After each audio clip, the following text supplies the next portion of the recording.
At Scott's Richmond Practice, concerned owner Kathy is bringing in 9-year-old baby Chino. Hello. Hi, Kathy. How are you? Oh, Good to see wow. That's baby Chino. This is baby Chino. Oh, my God, she's beautiful. Thank you. I think so. I love baby Chino's quirky face, but it's a face that perhaps only a mother could love. Gone shaky, haven't you? The unique little dog is a Pugalier, a cross between a pug and a King Charles Cavalier Spaniel. You're such a funny dog. And around the streets of St Margaret's, she gets quite the response, doesn't she? Yes, she does. Yeah, she gets a smile from everybody, a few laughs. Oh. Thank you, baby. But you're lovely, though, aren't She is you? super lovely. And I love the fact you haven't pointed out her most distinguishing feature. I was about to ask. Yes, a little sideways tongue. It's not something you see every day, is it? But that's not what she's in for today, though, is it? Oh, okay. No, today it's her legs, her wobbly legs, yeah. Okay, let's get you in the consult room, hey, and have a chat about your legs. Hey? Yes, come on then. Down we go. Baby Chino's been a patient of mine for the last 6 years, ever since she came over with her mum, Kathy, and the family from Australia. She's got an incredibly memorable, beautiful face. She's got beautiful brown eyes. She's got an incredible personality. She's a really lovely dog. And was she always, how can I say this delicately, characterful? Do you mean in her appearance? Yes. Yes. Initially, she was a very gorgeous puppy. Yeah. Everything was in the right place. But then as she grew, some of her bones seemed to start twisting, not only in her legs, but also her face. And now it's just really recently that you've started to see that she's actually limping, is that right? Yeah, she's limping a bit. She's not walking as far as she would used to, or chasing dogs in the park as much. If she is running, I notice she stumbles on her front paws. They seem to sort of collapse underneath her a bit. Oh dear. All right, well, let's have a little... Twisting out more and more. Yeah, I mean, straight away you can just see they're like flippers of a seal, aren't they? They're like that. Yeah. But particularly, I feel the right leg is dropping down even more, and you can see she's putting a lot more weight on the left, lifting the right up a little bit, aren't you? So I'll start with that one first, if I can. Okay. So you can just see how naturally it wants to just splay out that way. They should be standing forward like that and on the toes. Can I feel the other one now? Okay. So it isn't just her face that is interestingly put together. No. Unfortunately, her limbs also are not that well designed, sadly. And what's happened is over the years, by being in the wrong shapes, they've started to wear away at various joints and probably stretching various ligaments. Okay. And now I think what we're seeing is sort of critical mass. So we're going to pretty much do a dog X-ray and look at all of these joints and just see how they're faring. And then we can work out the best plan moving forward. Okay, great. Right. Yeah, that sounds good. Does that sound good? Yeah, So, no, I want to go home with Mummy. I feel better that her legs are going to be examined under X-ray so we can find out exactly what is going on with her. Nice big cuddle with Auntie Jess. Oh, bless her. And more importantly, whether there's anything that we can do to help her. Okay. X-ray. The real difficulty with baby Chino is that she's got 4 limbs which are abnormal. X-ray. So you really do need to understand each joint and take very careful steps to try and correct them, because sometimes you can fix one only to make another one worse, not better. X-ray. I think that's enough X-rays for baby Chino for one day. A series of 12 X-rays show baby Chino's problems are much worse than first thought.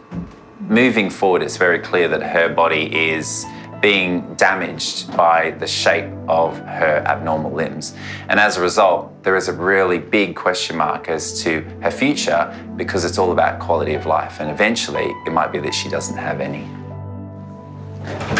Hi, Kathy. Hi, Scott. Got a few pictures to show you. Great. Come on in. Thank you.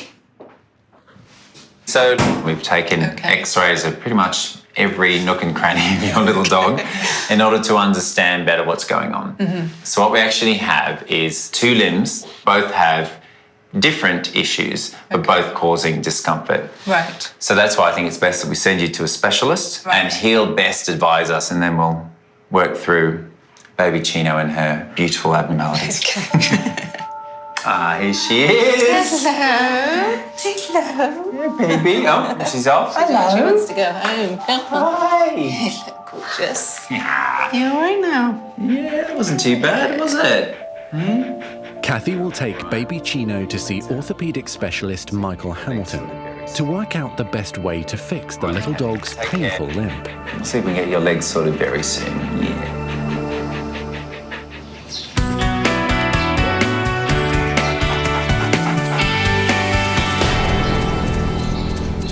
Downstairs, one of Scott's other vets, recent graduate Phoebe, needs his help with an emergency case.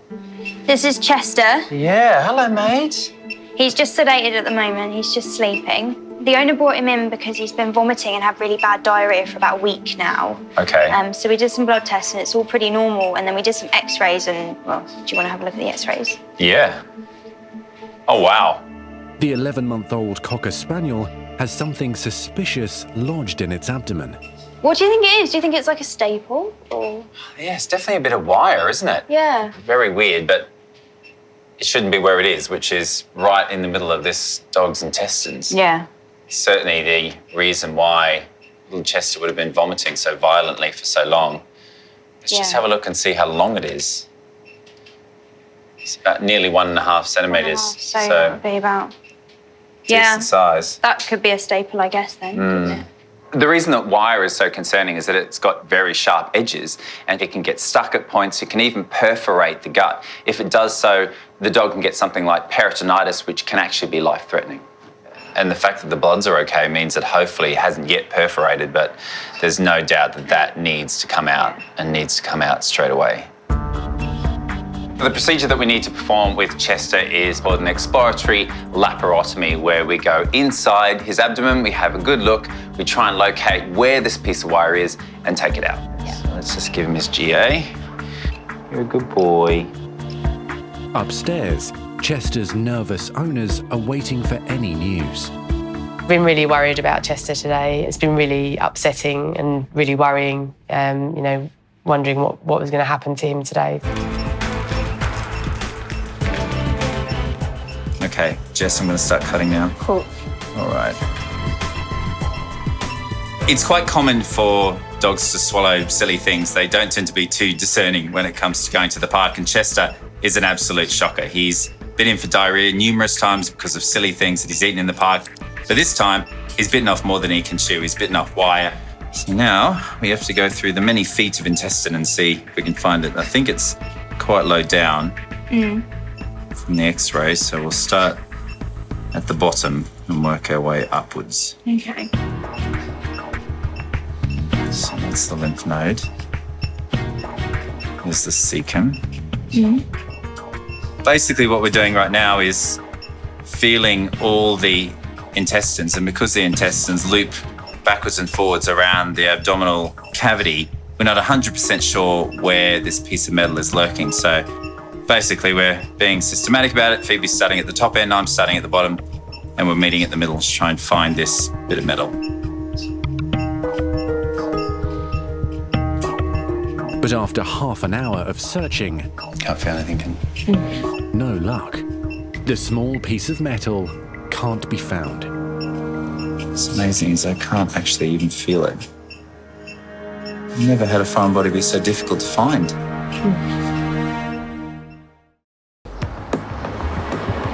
Jess, if you can do the honours for me, please. X-rays. Come on.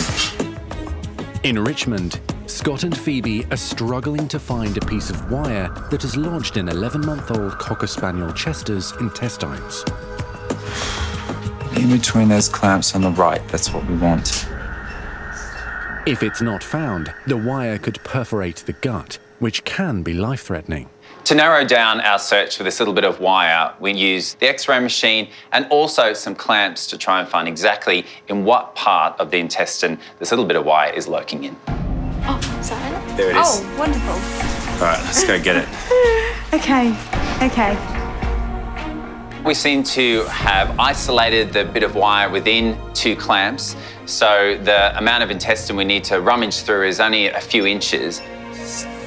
Never had a foreign body be so difficult to find. Normally you just feel something in the intestine, incise, pull it out. But this one, literally, we've taken about an hour just locating where it is.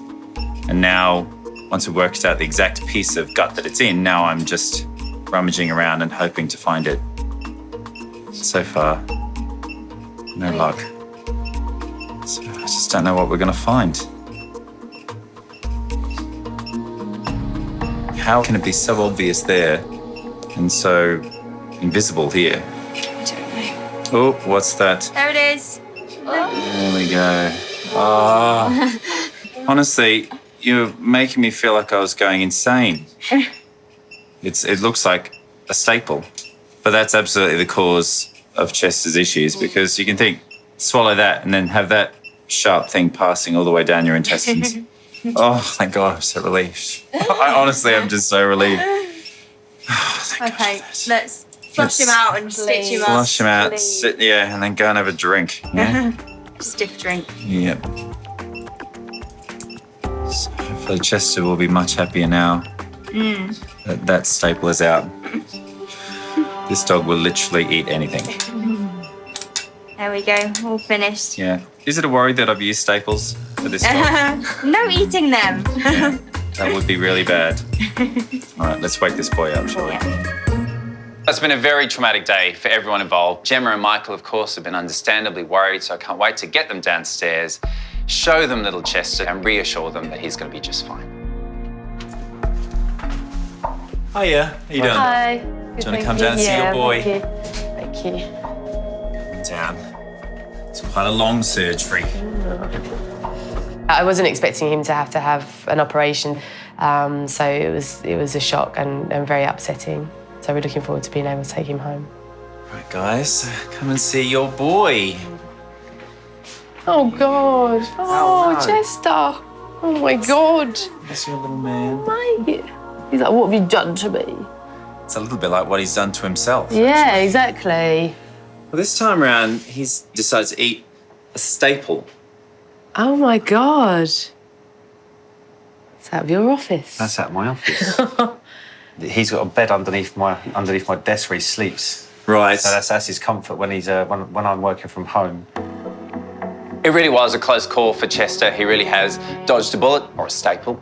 Although he's still very floppy and very sleepy, he is alive, and I'm sure that he is going to recover beautifully overnight and be sent home with a clean bill of health tomorrow. I'll look after your boy. Have a lovely night's sleep. Thank you very much. And sort out your office, would you mind? Yeah. Thank you so much. All right. See you tomorrow. Bye. Bye.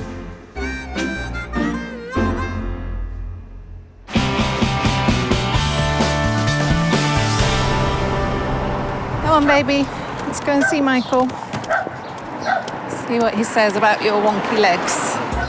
Near Marlow, Kathy and daughter Maddie are on their way to see orthopaedic specialist Michael Hamilton with 9-year-old baby Chino.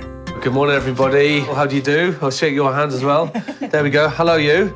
There you go, like the tongue. Very good. Right, so come on in, guys. All right. Let's have a little look. I'm hoping that Michael will be able to advise us on the best way forward for baby Chino. The main thing that we want is to make sure that she's pain-free. Right, guys, so I'm just going to have a little watch of baby Chino wandering about. So tell me why you guys are here. Well, since she was about 1.5, her front paws have both started to twist out. Yeah. She had x-rays at that point, but it was felt that no orthopaedic input was needed. Yeah. And just in the last few months, I feel that they're twisting slightly more and she doesn't seem as comfortable. Yeah, she's certainly got bendy front legs, hasn't she? She has. Slightly kind of bowed back legs as well. A little bit more twisted on the right-hand side. It's quite hard to actually pick a lameness in here, though. You know, I'm just kind of seeing if there's anything glaringly obvious. I mean, that front right leg certainly looks like it's twisted up more so than the left. Yeah. Straight away, looking at baby Chino, she's an interesting-looking dog. The tongue rolling out and the twisty legs at the front. But really, to get a decent look at what's going on, we need to see a kind of second gear, so we need to take her outside. Right, let's have a look. Let's have a look. That's interesting. So she's laying on the front left leg. Yeah. If you do that once more for us, that was perfect, just at the end there. Right. So the nod is the good leg Right. on the front, when you're looking at a front leg lameness. Okay. So when you put down your sore leg, you throw your head back up in the air to take the weight off. And then when you put down the better leg, it looks like there's a nod. It's not necessarily a nod, it's just the weight coming back into a more normal position from an abnormal position on the sore leg. Seeing her outside at a faster speed, it's actually the left side, so it looks to me quite deceiving. So, yeah, it's the left leg, not the twisted right leg. So with the back legs, if you watch her very carefully, she's got quite a nice little action on the back legs, but she's kind of stamping down her left leg just a little bit because she'd rather spend a bit less time weight bearing on her back right leg. So she's slightly lame on her back right, looking at her from this way, and then when she's come back up the hill, she's actually lame on the front left. So front left and back right leg, we need to have a real good check over. So let's go back in because it's freezing cold. Thank you. I hadn't actually noticed a problem with her front left leg. I thought it was more a problem on the right side. So it was quite a surprise when Michael told me it was mainly the left leg that is causing the issues. And hopefully that's all that he finds. If they have a sore elbow, this is a little test that we do. She's not worried about that though. Good.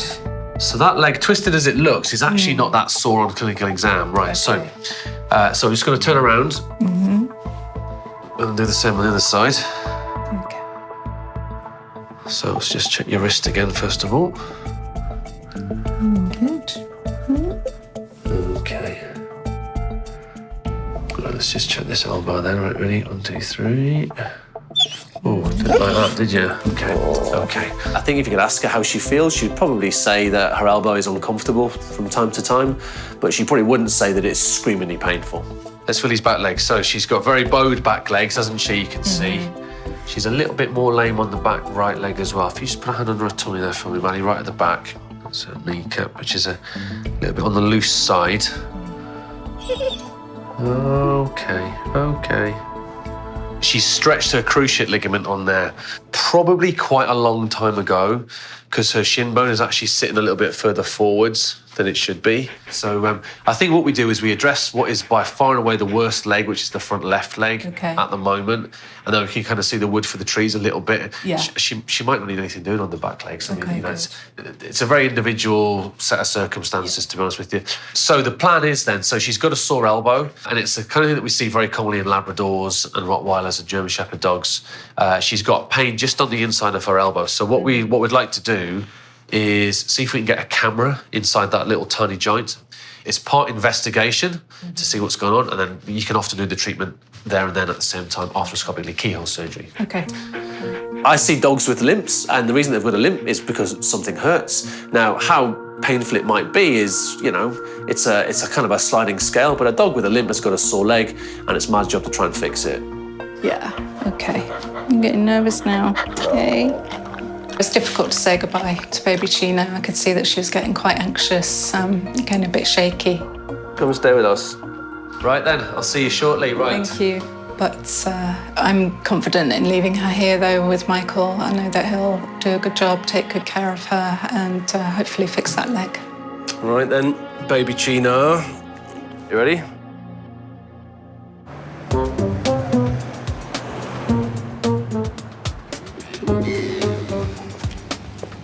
Let's go and see Scott.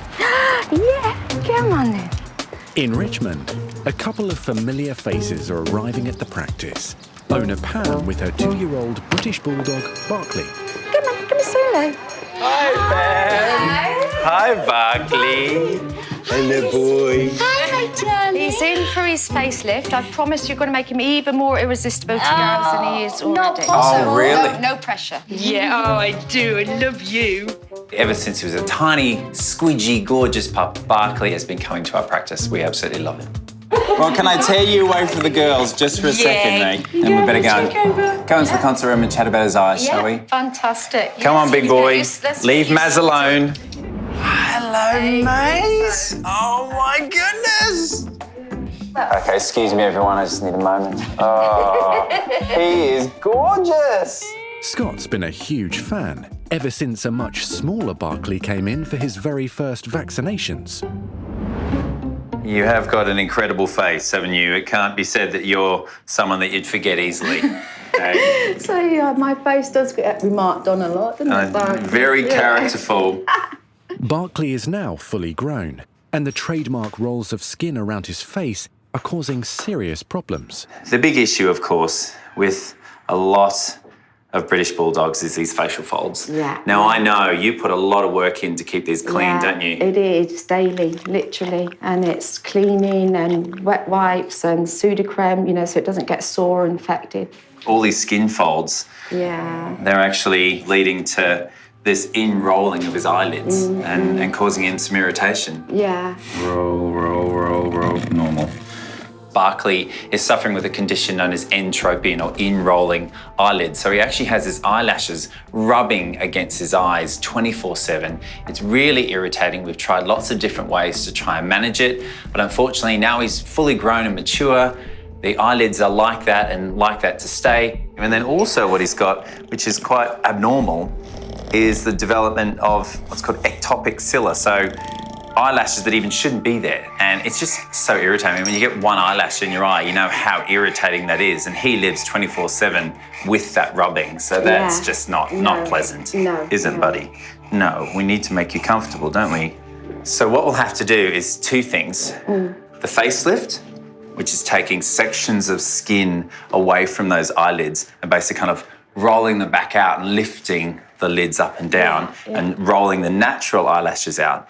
But at the same time, we're going to have to freeze the extra ones that are just living along the lids, which are growing sort of in a curve into the eye and really irritating. So it's sort of a 2-for-1. You're getting the faux treatment, aren't you? Yeah. Will his beautiful looking face kind of stay the same? Yeah. Honestly, I could chop a yard of skin off this guy and he'd still have too much. But no, he will look exactly the same as he does now, but just with non-irritating eyes. Yes. We want to make you comfortable. That's what we want, isn't it? All right, mate. You've got to come with me now, haven't you? Yeah. You've got to say goodbye to your mummy, who I know you love because you're a mummy's boy. Yes, you are, aren't you? Yeah. And then Uncle Scott's got to sort you out. And I'll see you a bit later, yeah? Barkley definitely thinks he's in safe hands with Scott. He hardly wanted to give me a backward look. He's off down with his chum downstairs now, so he'll be fine. Probably thinks he's off out the back to the pub afterwards, but it's okay. Okay, mate. Ready? Scott will be assisted by nurses Jess and Nathan for the procedures. That'd be so irritating, these hairs. Oh. Can you see that there, Nathan? I can't imagine what it'd be like to have hairs rubbing up and down your eye all the time. I know, just, so excruciating. The technique I'm going to use today to remove the ectopic cilia is something called cryosurgery. It's using a very cold pen, so it's basically freezing the hair follicles, the roots, and it's a process of freeze and thaw. So we freeze for a few seconds, allow it to thaw, and then freeze again. Do that 3 times, and usually after that period, the follicle is dead. So that's it. You know when you've killed them off nicely, when they just fall out. Okay? That's his individual hairs. That's his left side all done. And we'll move on to his right. Irritating little suckers, aren't they? Just you see. So actually not just where they shouldn't be, but actually curling right in just to make themselves as irritating as possible. So that's a good result for Barkley there. So now we're going to move to the bottom eyelids, all right? So let's just give him a bit of a clip. Just shows how challenging this is going to be, because as soon as you pull that, the eye goes down, and there's so many forces being applied to these various skin folds, so it's going to make this job quite challenging. It's going to be more difficult than I thought. In Richmond, Scott has successfully removed the excess eyelashes, which had been causing bulldog Barkley's constant eye irritation. It's going to be more difficult than I thought. He's now going to take off some of the skin that's forcing the big dog's eyelids to roll in. This surgery is more fiddly than risky, really. There are some very important nerves that run around the face, and we have to be very careful of those. And also it's quite well vascularized, so there's a lot of blood supply, so it can bleed a lot. But the real difficulty here is just how much extra skin he's got.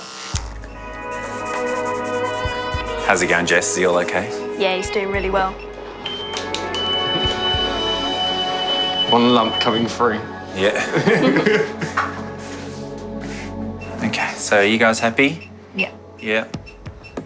It is just about making sure that you remove just the right amount of skin to cause the eyelids to roll out, and you've taken into account all the other skin, because it might just be where you remove some, more skin moves into its place. So I've just taken a sort of smile-shaped bit of skin out from under Barkley's eyes, so hopefully it'll improve the tension, and soon when I put the stitches in, it will roll out like that.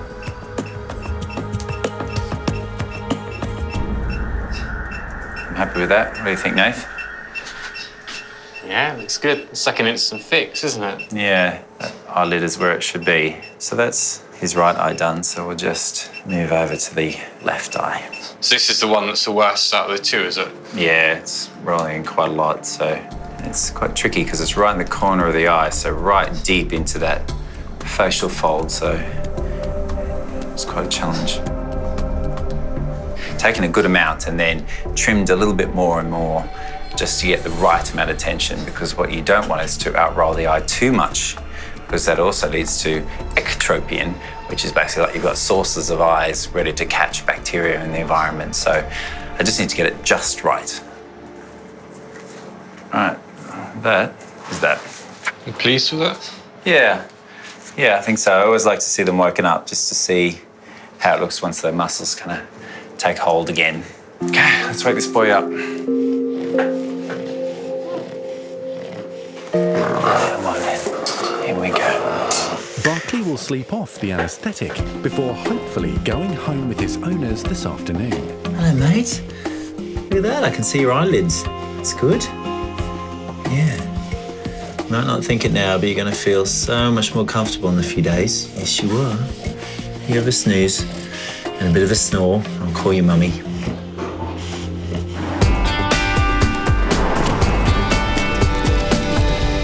So they're a little bit anxious because they've just been in the car, but they're very well behaved. They don't bite or anything like that. So okay. I'm sure there's going to be... It's always a bonus.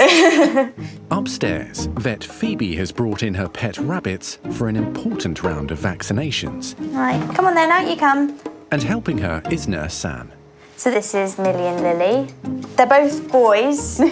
When I found out they weren't girls, I was going to try and rename them Philly and Billy, but it didn't really stick, so we've just gone with Millie and Lily, unfortunately. It's so important that if you are considering getting rabbits, that you get two. They groom each other, they eat together, they lie down together, and a human to animal bond can't really replace that. They really need their own species, and one of the biggest welfare problems in rabbits is loneliness. Let's have a little listen to your chest, Millie.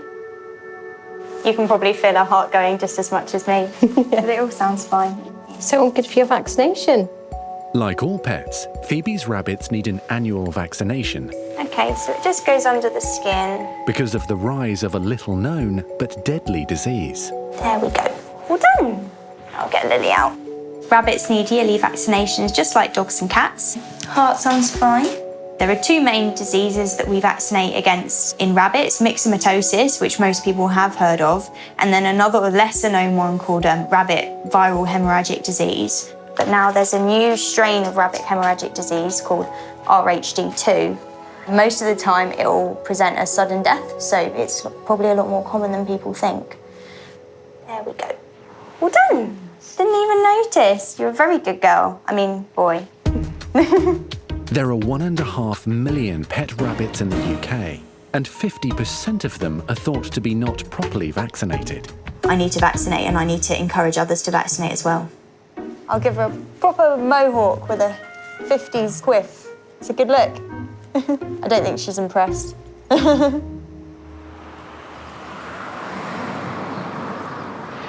mate.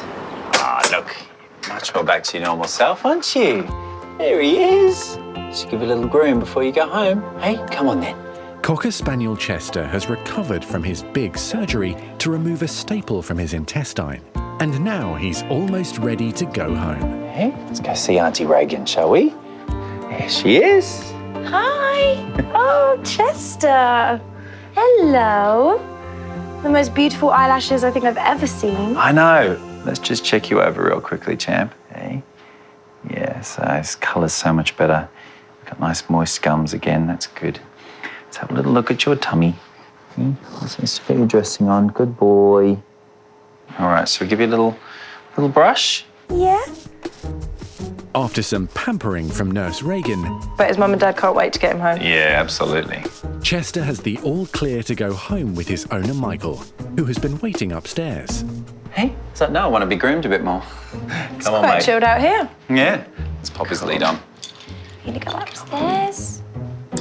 Here we go. Look, and your own butler service. Here we go. See you, Chester. Say bye. Say bye, Reagan. He's up here for you. Hey, who's that? Who's in there? Who's that? Chesty boy. So hopefully, if he decides that he's going to eat normal things in future, then we won't have this happen again. Yes. Fingers crossed, eh? Fingers crossed. Chester was really lucky this time, and although it was a very close call, he's pulled through just fine. And hopefully, when he comes back, it'll just be for a cuddle, but I will have to hide the stationery. Brilliant. One last question for you, though. Do you want to keep it? No. No? No? Don't want to make it to jewellery or anything? I'll take it. I'll let you make that decision. No worries. All right then, my boy. You've been such a good little patient. Yes, you have. You're a good boy.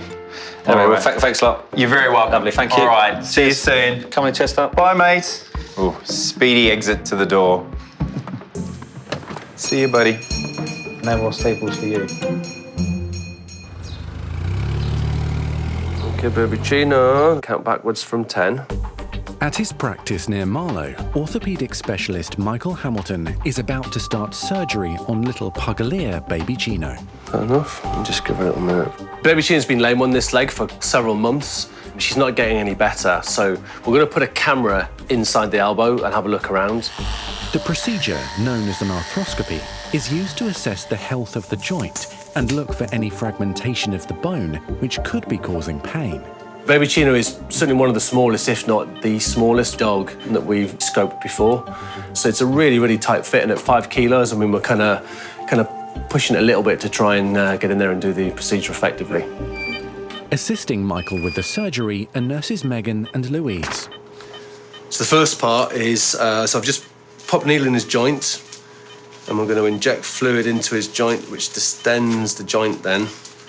So hopefully I can then get this trocar in without damaging anything. So,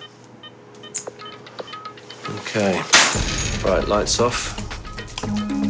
So we've successfully managed to get into the joint here. So it's a very, very tight fit. We're just gonna have a look around now, looking for any obvious cracks in the bone or cartilage erosion.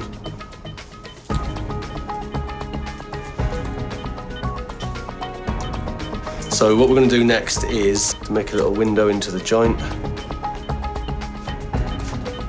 So there's our scalpel blade popping into the joint. And then through that little hole that I've just made, I'm now going to pop this little blunt probe. Just here along this border, we're just gently feeling with this little probe. And what we're doing now, we're just looking in the specific region where I would expect to see little cracks, if there are any. There's a little something not quite right just in this little spot just here. Michael has spotted some cracked bone, which may be the source of baby Chino's pain. So we're just going to gently knock along here and remove this little corner of bone. So let's get ourselves all lined up. Okay, go for it, Megan. That's it. That's it. Slow down. That's it. Keep going. Yeah. Harder, harder, harder. Yeah, yeah. Up, up. Okay, one more little tap. Right then. He now needs to remove the loose fragments of bone, which look like icebergs on there. However, it's tiny. Just trying to get a hold of it. It's coming out piecemeal, which is always a little bit frustrating. Very, very soft. But this is exactly where the pain was. So I think that tiny little divot that we could see, that tiny little crack, was the source of the problem. But there's a second stage to the operation. Based on the location of where that little fragment was, is I'm actually going to cut a portion of the biceps tendon, which is responsible for this movement here, which is what squeezes the bones together, which is certainly in part implicated in this kind of problem. So we're just going to get this in the joint if we can. We're going well so far. On such a small leg. And we're just going to cut down through that tendon. Cutting that little tendon hopefully will decrease the force and improve the pain levels. Just stitch in here and then we are good. Not as obvious as I was expecting, but we'll wait and see if that improves things. So let's wake up then. Hopefully, having done these procedures, the lameness will hopefully markedly improve and hopefully resolve altogether. Right then, baby Chino, there you go, you can wake up in this nice comfy bed. But in some cases it doesn't though, and we just got to prepare ourselves for that. There we go. But it went well. I'm pleased we actually managed to do the surgery arthroscopically, because it is quite a challenge in these tiny little dogs. Right, I'll see you shortly. Night, night.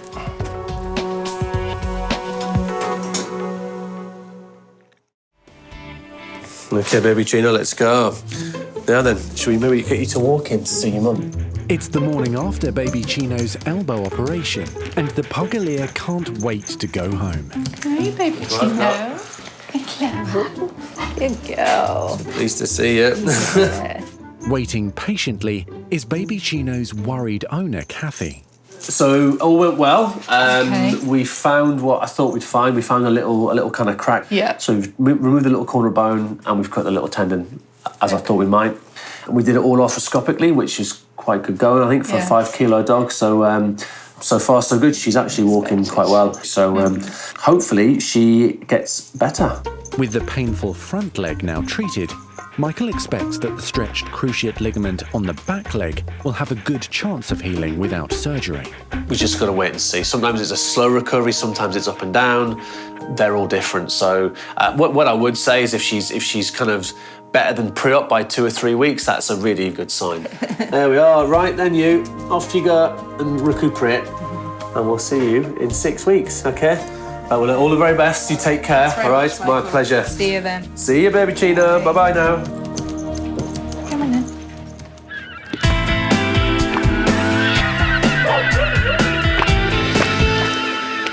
Yes. Yes. That's good, isn't it? Hey, look at that. Back in Richmond, a much brighter-eyed Barkley is also ready to go home. His eyes are going to feel so much better, aren't they? Yes, they are. Yes. Owners Pam and Darren have arrived and are curious about how their big boy will look after surgery. The longer we've had him, he's become more and more part of the family. So just can't imagine life without him at all now. So I can't wait to see him. Good boy. Good boy. Hey, look, go and see. Who's that? Oh, that's okay. Look at your handsome face. Look at that. Yeah, you happy? Oh, wow. Yes, thank you, Scott. Oh, you're welcome. Never doubted you for a minute. Yeah. So you can just see his eyes are just a little bit more open now, you know? You can just see that eyelid's rolled out, and also we removed those nasty, very irritating hairs on the top of his eyelid. So he's sort of, the top has been done, the bottom has been done, and hopefully he looks the way he always did, just without the irritation. So how long is it before he can go back to like his dog training and things like that? Well, the stitches will come out in 10 days, and the swelling also will reduce as well. So what you see now won't be the finished product. I actually think it'll look better and better. Yeah. And I'd say 10 days and he'll be pretty much back to normal. He needs to have one of the cones of shame, unfortunately. That's all right. I can do that. Which he'll need to wear. Not showing off his plastic surgery to the other dogs until 10 days. Yeah. Well, he doesn't want to be cocky, does he? No, this is it. So you'll have them all lining up coming in for the procedure, won't you? I can see his beautiful brown eyes even more clearer now. It's just amazing. And the rest of his face is still Barkley. It's still, you can just see the discomfort kind of almost has just melted away. But to complete Barkley's makeover, Scott has some homework for Pam and Darren. What I would like to see, now that I've done my work, is that maybe we just have a little bit less Barkley than we do now. I think he's a bit too cuddly. You know, so just a little bit less Barkley, I think, is the optimal Barkley. Yeah. I absolutely love Barkley. He's such an incredible character, but at the moment he is carrying a little bit of extra weight, and I know that Pam and Darren are such dedicated owners and they're going to want the best for him. Being a British bulldog, the leaner and the meaner, the better for him and his future health. So it's all for the right reasons, to make our boy as comfortable as possible. Got that massive, massive character, haven't you? Keep the character, lose some pounds, and then I'll be happy. All right, mate, it's time for you to go home, eh? Great to see you guys as always. Yeah, thank you so much. Thank you for doing such a great job. You're very welcome. Yeah.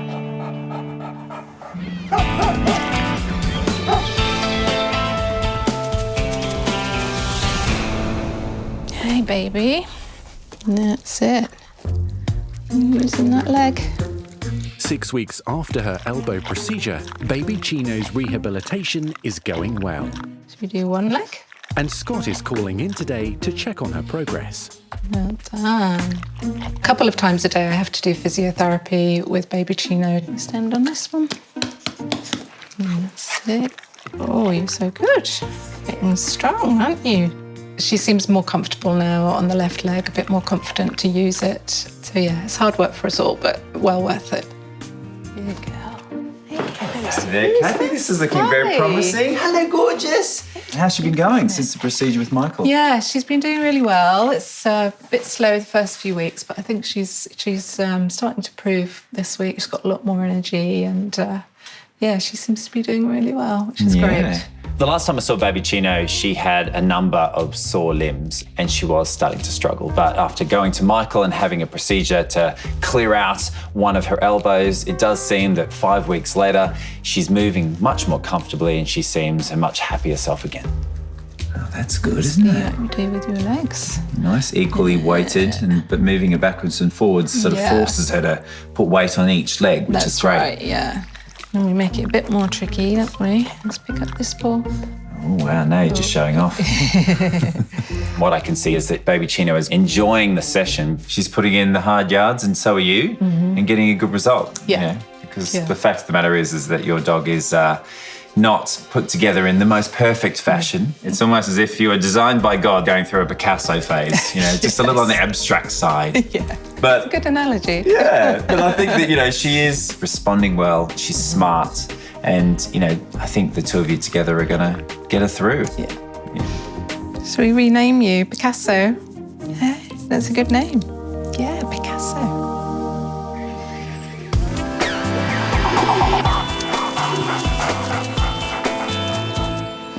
Scott also wants to see how Barkley is recovering from his surgery to ease irritation to his eyes. Yeah, you can't be case. Since Barkley had his surgery, his eyes look bigger, brighter. I think the bigger eyes allow for a bit more mischievousness in Barkley. We're good with that, yeah. Hello, guys. Hi, Scott. How you doing? Good to see you. Hello. How are you? Yeah, good. Hello, my boy. Ed, my boy. How are you? His eyes, open-eyed he is. Hello, my boy. Well, I mean, certainly what I'm looking at looks pretty good. His eyes look clear and comfortable, would you say? Exactly, brilliant. Looking at Barkley's eyes, I'm really happy with what I'm seeing. His eyes look a little bit bigger. The lower eyelids are rolled out. The whites of the eye are white, they're not red anymore, and he's not scratching or bothered at it. So actually really happy with the result from the surgery. Can't believe he's still got the same Barkley face as well. You know, all that surgery you had to do. So it's a fantastic job, really fantastic. Yes. Are you happy with that? Yeah. Yeah. More than happy. Well, it is true to say the proof is definitely in the pudding, although I would like to see a little bit less pudding. Yeah. So here's to Barkley feeling much more comfortable and rediscovering his waistline. Yeah. No, you'll see that. I'm going to put him on the couch to 5K. Couch to 5K. Did you hear that, mate? Just take it slowly. Yeah, slowly. Start. Cheers, Barkley. Couch to 500 metres, maybe. Good on you, mate.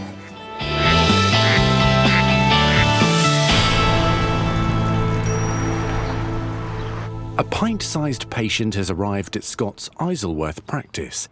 Guinea pig Oreo, along with his owner Joanna and her dad Jeremy. He fell off my knee, but I was only kneeling down and we think he's damaged his leg. We're feeling a bit apprehensive, aren't we?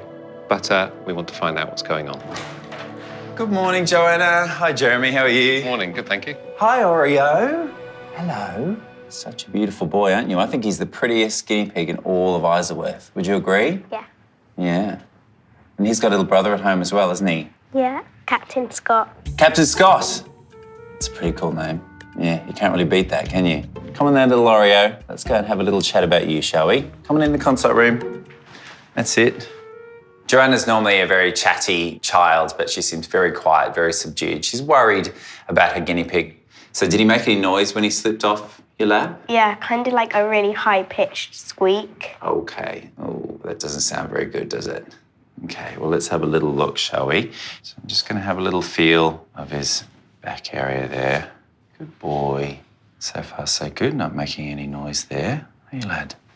Hey, good boy. Oh, wow. He's really passing quite a lot of poo, isn't he? Does he do this a lot at home as well? Not this shape. Wow. He's really going for it, isn't he? It's like raining guinea pig poo at the moment. Well, better out than in. Hey.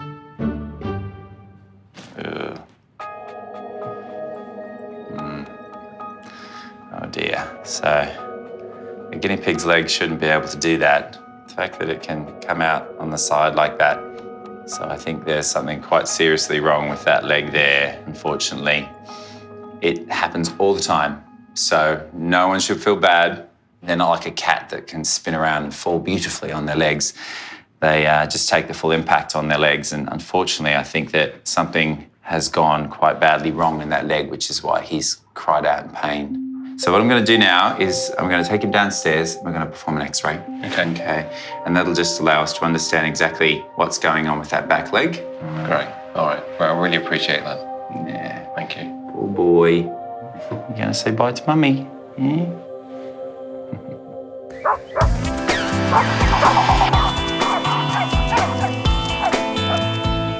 Wicks, Pix, come on. Come on, there's a good girlie. Is this all different, Pix? In West Sussex, rescue dog Pixie is enjoying a walk with her new family before heading in to see Scott. I'm almost at the top. Keep going. The little pup belongs to expectant mum Katie, but it was her mum Daphne who first discovered the tough little street dog during a holiday in Italy. Daphne witnessed Pixie caught in the middle of a horrifying dog attack. She was literally covered in blood. It was all over her face and coming out of her nose, out of her mouth, and she was just screaming, really screaming. Good girl. I was nursing for 40 years, but that was one of the most awful things I think I've ever seen, really. It was... I can't describe how bad it was. It was just terrible. The eye was bulging right out of its socket, the whole eye. The badly injured pup was immediately taken to the local vets, where she underwent life-saving emergency surgery. Pixie wants her tummy rub. I know, look. She loves her tummy rub, doesn't she? Yeah, she loves tummy rub. Daphne relayed details of the shocking attack to her daughter Katie back in the UK. And when Katie saw the pictures of Pixie, her mind was made up to adopt the brave little dog. Me and my son were looking in my emails and we both fell in love with her. And we thought, if she survived this long, she's definitely worth the fight. And we'll try and get her over here. You're such a good girl, you are. The family then had to raise enough funds to bring Pixie back to the UK. The moment that she was in my arms, it was just sheer relief. She put her paws onto my shoulders and she just snuggled into my neck. I was in tears because I didn't think she was coming, and she curled up and went to sleep. She's a lovely little dog. But Pixie still has a tough battle ahead. The dog attack has left her with serious ongoing issues. Both of the eyes are weeping. Are they? Yeah. Oh, gosh. We know one eye she definitely can't see out of, and we need Scott to see how much she can see out of the other eye as well. And the other problem we have is if she's in a new place, until she knows where she's going, she walks in circles and she bumps into things. When she gets discombobulated, that's what she does. Come on, Pix. Katie is hoping Scott will be able to help her brave little rescue dog. Although she's only been with us 5 weeks, she is a massive member of our family. Her personality shines through, and it's making sure that she is happy and healthy. Come on, good girl. And having seen Scott and the work he does, it's in his hands now. Pixie, come on, come on.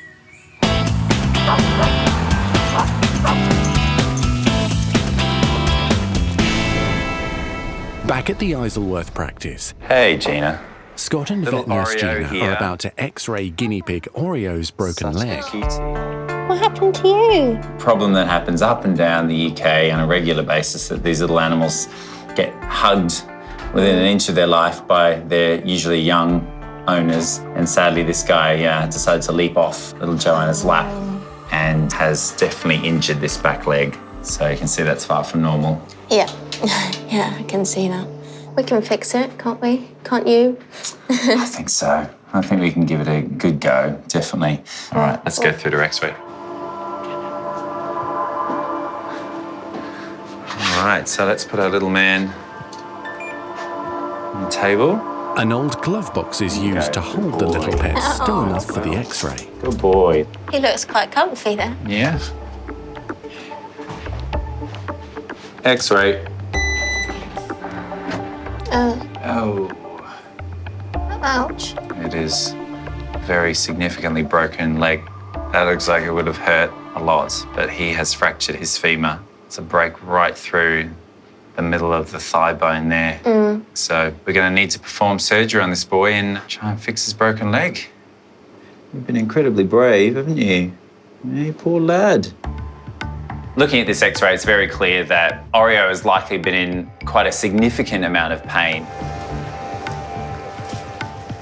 Breaks right there. Oreo is safely under anaesthetic. He seems to be responding well. I can hear his lovely heartbeat in the background, which is making me feel happy. So now it's just about getting on with the job at hand.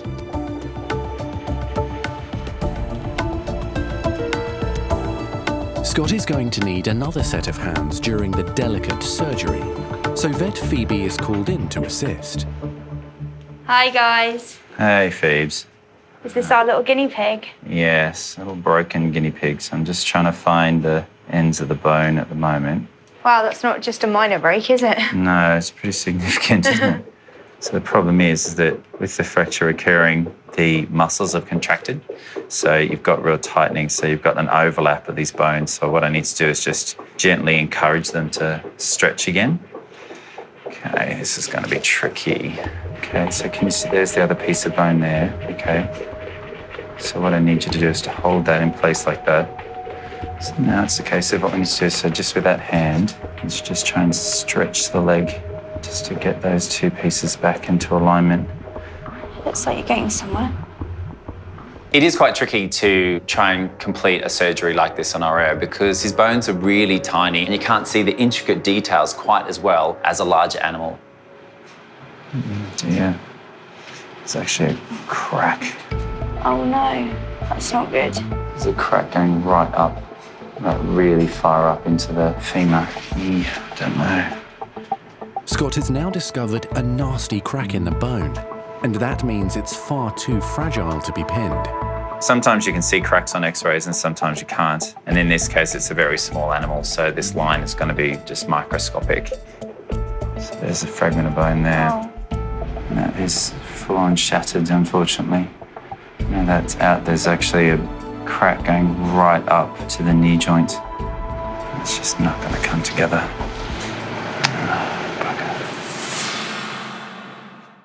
Full-on shattered, unfortunately. There's actually a crack going right up to the knee joint. It's just not going to come together. At his Isleworth practice, Scott has discovered the break in guinea pig Oreo's leg is far worse than first thought. I'll just try and put a wire around it first and just see if I can give it some stability, but I'm not holding out much hope for this. If the nasty break can't be fixed, then the only option is amputation. That bit of tissue I need to get out of the way, so can you just try and just here.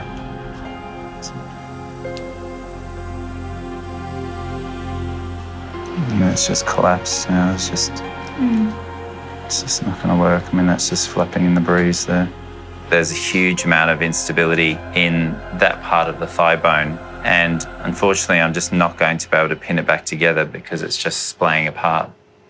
Like someone's got an axe and cut it in two long ways. Unfortunately, it does mean we're going to have to amputate little Oreo's leg. Which is very gutting, isn't it? Most animals do pretty well on 3 legs. Oreo doesn't have to escape from predators. He can just sit in a little girl's bedroom and be loved. Oreo's owner, Joanna, and her dad, Jeremy, have been waiting by the phone for any news. It's not such great news, I'm afraid. Oreo's leg is fractured, and the fracture has actually got a crack in it, which is going all the way down to the knee. So unfortunately, what we're going to have to do is to amputate his leg. Well, that is, I guess, the best solution. You know, I think that it's certainly something that we should, give him the chance. Yeah, okay, and it's just one of those things. Okay, Jeremy, well, look, I'm going to crack on and finish this procedure, and then we'll wake your boy up. I'm sorry I've had to deliver that news to you. All the best. Okay, cheers. Bye-bye.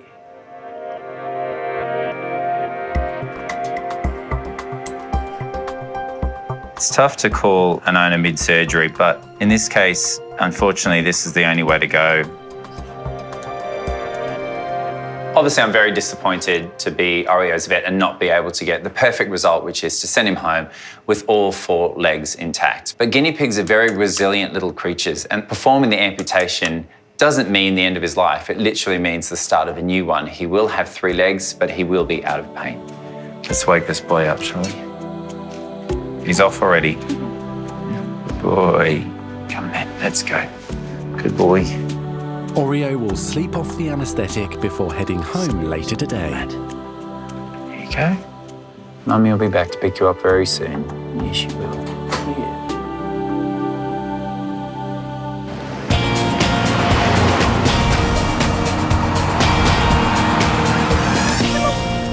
Come on, Pixie. Get that eye sorted out. In St Margaret's, Good Katie girl. and 9-month-old rescue dog Pixie have arrived to see Scott.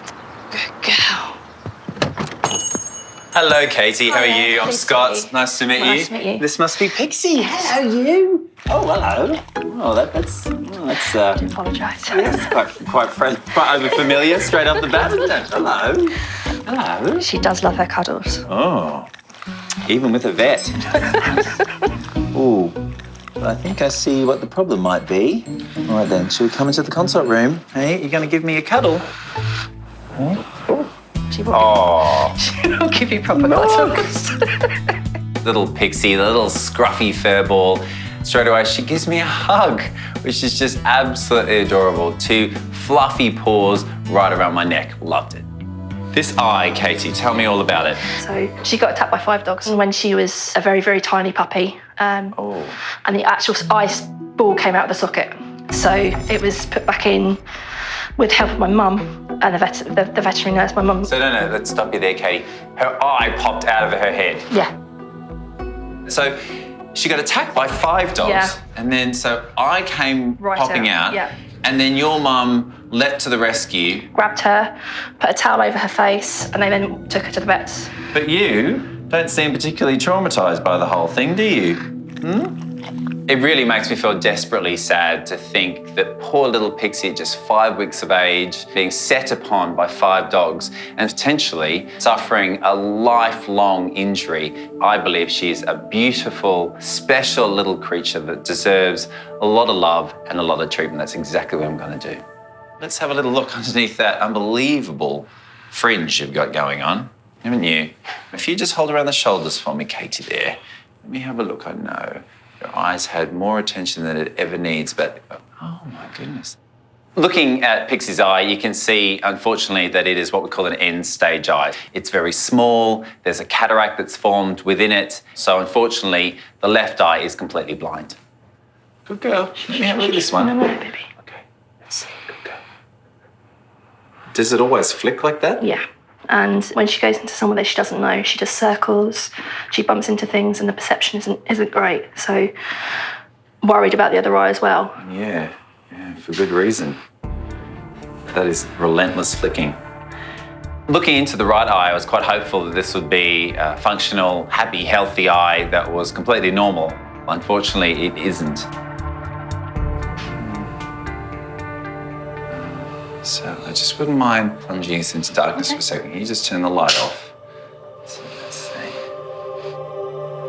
Good girl. So the back of the eye, the retina looks absolutely normal. There doesn't seem to be any issue going on with the eye. The concern I have is Now, two things. First of all, that flicking, which is called nystagmus, which does tend to indicate some sort of neurological injury, but also her pupil is only barely responsive to light. It's really upsetting and shocking to see you've got a left eye that's non-functional, and I hope that that would be my focus, but instead, I'm more worried about the right eye. That's the only eye this poor little dog has left, the only eye that's functional, but unfortunately, it's not functioning very well. Can we just pop her on the ground and just have a look and see what she does? I just want to see how she behaves on the floor. Come on, Pixie. Oh, wow. If she's in my flat, she's fine. She knows where things are. But if it's a new environment, that's when we have the problems. Okay. That's not normal. No.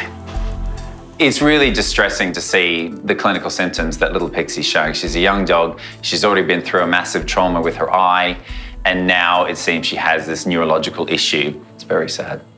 My advice here is that we send you to a specialist ophthalmologist who is a vet that knows lots about eyes, and they'll have a good look at Pixie and work out what, if anything, we can do, because it may well be that eventually you're looking after a blind dog. Yeah.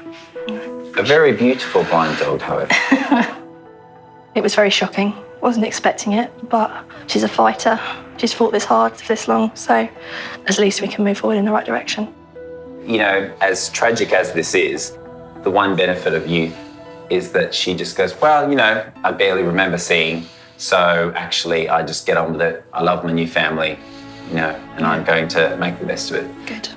Pixie will be given medication to help with the nausea caused by all the circling, and Scott is going to arrange the specialist appointment. She's beautiful. Yes, you are.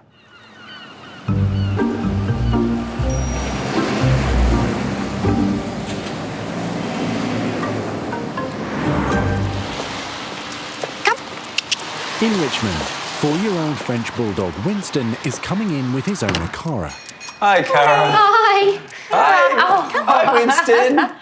Hello, champ. Winston is a popular visitor to the clinic. There he is. Especially with receptionist Kirsty. How's he doing? So he's got a bit of an embarrassing problem. Oh dear. You might want to have a look at. It's not very nice. Oh, you're not looking very embarrassed, are you? No. Perfectly Looking fine. gorgeous as always. Yeah. All right, well, if you've got an embarrassing problem, we should probably go in private and talk about it, shouldn't we? Come on then. All right, you got him, Cara? Yep. That's it. Good boy. He's kind of everything, really. He makes us laugh every day, and he's very popular, and he's very sociable and quite outgoing. And yeah, I love him to death. So first things first, young man, embarrassing issue. I'm guessing it's the back end somewhere? No, actually, if you get a bit closer to his face, I think you'll probably smell the problem. Oof. Oof, my boy. Oof. Someone needs to brush his teeth. That is horrific. How long has that been going on for? Shocking breath. It's been going on a few weeks now, and I've noticed some lumps in his mouth that's getting worse. So I just thought it would be good to have a look at it. Yeah, okay. Can I have a little look in your mouth, my boy? Whoa! Whoa! Oh my God, that is horrific, isn't it? Wow, it's like his whole mouth has been taken over by barnacles. Yeah, because he's got the bulldog chops. Until we pulled them back and had a look, we just didn't realise. And they're even on this side too. Look at that. Oh my God. I've never seen anything like it in my life. Buddy. When the vet says, wow, it must be pretty bad. So basically what this is it's the papillomavirus, so the wart virus that people have. Yep. Dogs can get it as well. And generally, it's only 1 or 2. You know, you might get maybe 5. Yeah. And after a few weeks, it generally regresses, they fall off and it goes away. How long has this been going on for? About 6 weeks. Oh, buddy. And he's such a tough little dog, this guy, so he wouldn't give much away, but when you open his mouth, I mean, that is so unbelievable, because one of those is actually just going right between his molars, which should just be so uncomfortable. It's not that unusual for young dogs to have warts develop, and they come and then they go. But this case is extreme and incredibly unique. For a dog to have that many warts present in his mouth, it's nothing I've seen in the last 20 years. We are going to have to perform a procedure on you, my friend, to try and debulk, try and remove some of them, and then use some medications to dampen down the continued regrowth of more, I think the best thing for us to do is to have him in today, give him an anaesthetic, and then harvest, if you will, these barnacles out of his mouth and start giving him the comfort that he deserves. Yeah, no, that's great. Thank you very much. All right, then. Well, do you want to say goodbye to Mummy? I probably wouldn't give her a kiss, though, because with that breath, she won't thank you for it. See you later. Okay, then, Carol. We'll give you a call once he's woken up. Thanks very much. All right, Thanks, Scott. see ya. Cheers. Bye-bye. Bye. It's never nice. You never want your dogs to go under general anaesthetic, especially the bulldogs who can have problems with their breathing as it is. And I'm hoping that he's going to be all right. He's in good hands. And I'd be devastated if anything happened to him. So now we're going to sort them out. Yes. Needs a special bit of equipment. Yes, we are. You ready for this? Go on, then. Wow. Okay. I've just never seen anything like it. No, I mean, I've seen one or two, yeah, but that's like a colony. Nathan's an experienced nurse, has seen a lot, and together we've worked on many cases, but we're both quite shocked by how severe Winston's wart problem is. I am going to be removing these warts by using electrocautery, so basically a pen that cuts and then coagulates the blood at the same time. So hopefully going to be removing these warts like a hot knife through butter, but it's going to take a while. As well as making Winston much more comfortable, the surgery will also help kickstart his immune system to fight off the wart virus. It's actually horrible, isn't it? Gross. Poor boy. You just imagine like how many of those are in between the top and the bottom teeth. So every time he chewed, he would have been biting on his own face. What a brave soldier he's been. The warts are coming away easily, but there are so many of them, it's going to be a slow process. Slowly getting there, but it's unbelievable. I've never seen anything like it.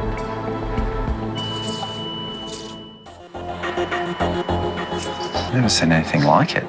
In Richmond, Scott is treating a shocking infestation of warts inside French bulldog Winston's mouth. While the condition is not life-threatening, it's likely at some stage Winston's immune system was weakened, allowing the warts to multiply at an alarming rate. Let's just make sure we've completely cleared out this side. So can you put pressure on that? So you need to use your fingers to push it down halfway. And Scott is shocked at how far the horrible growths have spread. Some warts have gone so far down his throat, they're actually hanging into his airway. They're present in his soft palate, which is at the back of your mouth, and these warts are then going right into his larynx as a voice box. Nasty. Done. I'm really happy with that. It looks horrible now, but it will look a lot better soon. It's been a really long procedure, way longer than I thought because of just how many there were and how extensively they had spread. So he'll take a little while to recover, but actually I think he's going to feel a hell of a lot better than when he first went under. So it's a good result. Winston will be started on medication to make sure the warts don't grow back. I know. Oh, poor boy. Oh, no. For now, it's time to sleep off the anaesthetic. It's all right. I'll go and call your mummy. Good boy.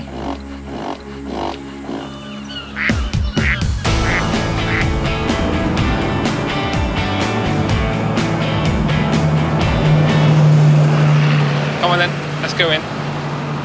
In Isleworth, owner Joanna and her dad Jeremy are back to pick up guinea pig Oreo. Hi guys. How you doing? Hello, Joanna. You all right? Yeah. Yeah. So Daddy's told you what's happened today, hasn't he? Yeah. Yeah. How are you feeling about that? Glad he's okay. Yeah. Well, I think you're being very brave. So I just want to warn you, okay? Obviously, he's lost his leg. All right. What you got to remember is that animals aren't hypochondriacs, so he's not going to complain to you that he doesn't have a leg. He just wants lots of love and cuddles, all right? So here he is here. Where's Mummy? There he is. So let me show him to you. There you go. What are those metal bits? So they're called staples, and they're going to hold the skin together. And there's lots of stitches underneath to keep it all together. And in the meantime, he needs lots of love and he will be able to move around. He just needs to get used to walking on 3 legs rather than on 4. Yeah, I'm really excited to get him home and just cuddle him. The staples come out in about 10 days. See, look, you can see him moving around there already. See, you're having a little run around. That's good. Oreo seems to be making a great recovery. He's already moving around the table, so he definitely seems to be back to his old tricks. All right then, Johnny, you give him a lovely cuddle. All right. There you go. All right, you look after your boy for me, and I'll see you very soon. All right? What'd you say, Joanna? Thank you. You're very welcome. Thank see you. you later. Thank you, All the Scott. best. All the best. No Cheers. worries. Bye, guys. I think Joanna's been very brave and said, well, you know, if he hasn't got it, then he can't feel the pain. And, you know, that makes sense. So, yeah, we're very pleased with the outcome. Let's go. You okay?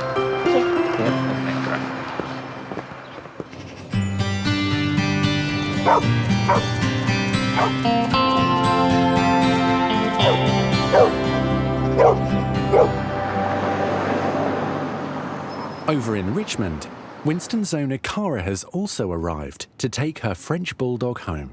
I'm really looking forward to seeing him, actually. Hopefully he's not going to get too excited. I don't know how sleepy he's going to be, but it'll be lovely to see him, and he's normally super excited even when I've been away for 5 minutes, so I'm sure he thinks I've left him forever. Hello! Hey, buddy. Hi. So what's the first thing you notice? The smell's gone. Exactly. That's for sure. My No God. smell. Woke up with lovely fresh breath, didn't you? He'll be a lot more comfortable. Yeah, absolutely. Look, let me pass him to you. Yeah. Let me show you some of my handiwork. So they were absolutely smothering the insides of his cheeks. They're under his tongue, they're on his hard palate, and then also on his soft palate. But you can see the difference. Oh my God, Gone. that looks so much better. Oh, good boy. There you can see a little bit of healing to do, of course. It was a thoroughly disgusting process, but I'm really glad all those warts have gone, and he should make a full recovery and feel a lot more comfortable. Do you want to see them? Definitely. I definitely want to see them. They're totally disgusting. Oh my God. Looks like something from the bottom of the ocean. It really does. So I was thinking it's that looks like horrific. barnacles, doesn't it? And all that in his tiny little mouth. Yeah.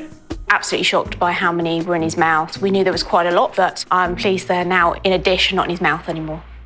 All right, buddy. You sleep it off, eh? Better out than in? Yeah. All right, good boy. All right, Cara, all the best. Thanks ever so much. See you Scott. later. Thank you. Take care. Bye-bye. Bye, Kirsty.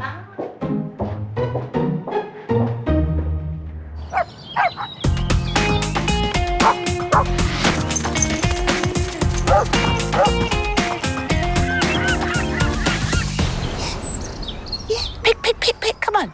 Hey, good girl. You're going to go with Scotty today. In West Sussex, it's now the day of Pixie's eye specialist appointment. Good girl. But there's been a family emergency, with owner Katie going into labour. You scallywag. So her mum Daphne is looking after the little dog. And Scott has stepped in to handle the specialist visit. I know that's the farm dogs, but you don't need to bark. Hi there, you must be Daphne. Hi, how Hi, are I'm you? Scott. How are you? Hello, good morning. Hello, Pixie. Good to see you again, beautiful. Oh, How gosh, are you do recognise him, yes. Hello, baby girl. Speaking of babies, what a drama for you this morning. know. So Katie's in the hospital She's now. in the hospital. About to give birth at any minute. It's been a few weeks since I've seen little Pixie, and actually she's looking a lot better. She seems very bright, very happy and enjoying life. And I feel the anti-nausea medication that I prescribed has had a real impact on improving her quality of life. But she still has some very concerning neurological symptoms. The spinning and also the eye flicking seems to have maybe even got a little worse. So I'm really looking forward to taking it to the specialist today and understanding a little bit more her problems. Say bye to Grandma. Bye, darling. All right, we'll see you later, Daphne. See you Take later. care. Bye. It's a terrific help Scott taking Pixie for her appointment, and then hopefully we'll know what to do after that.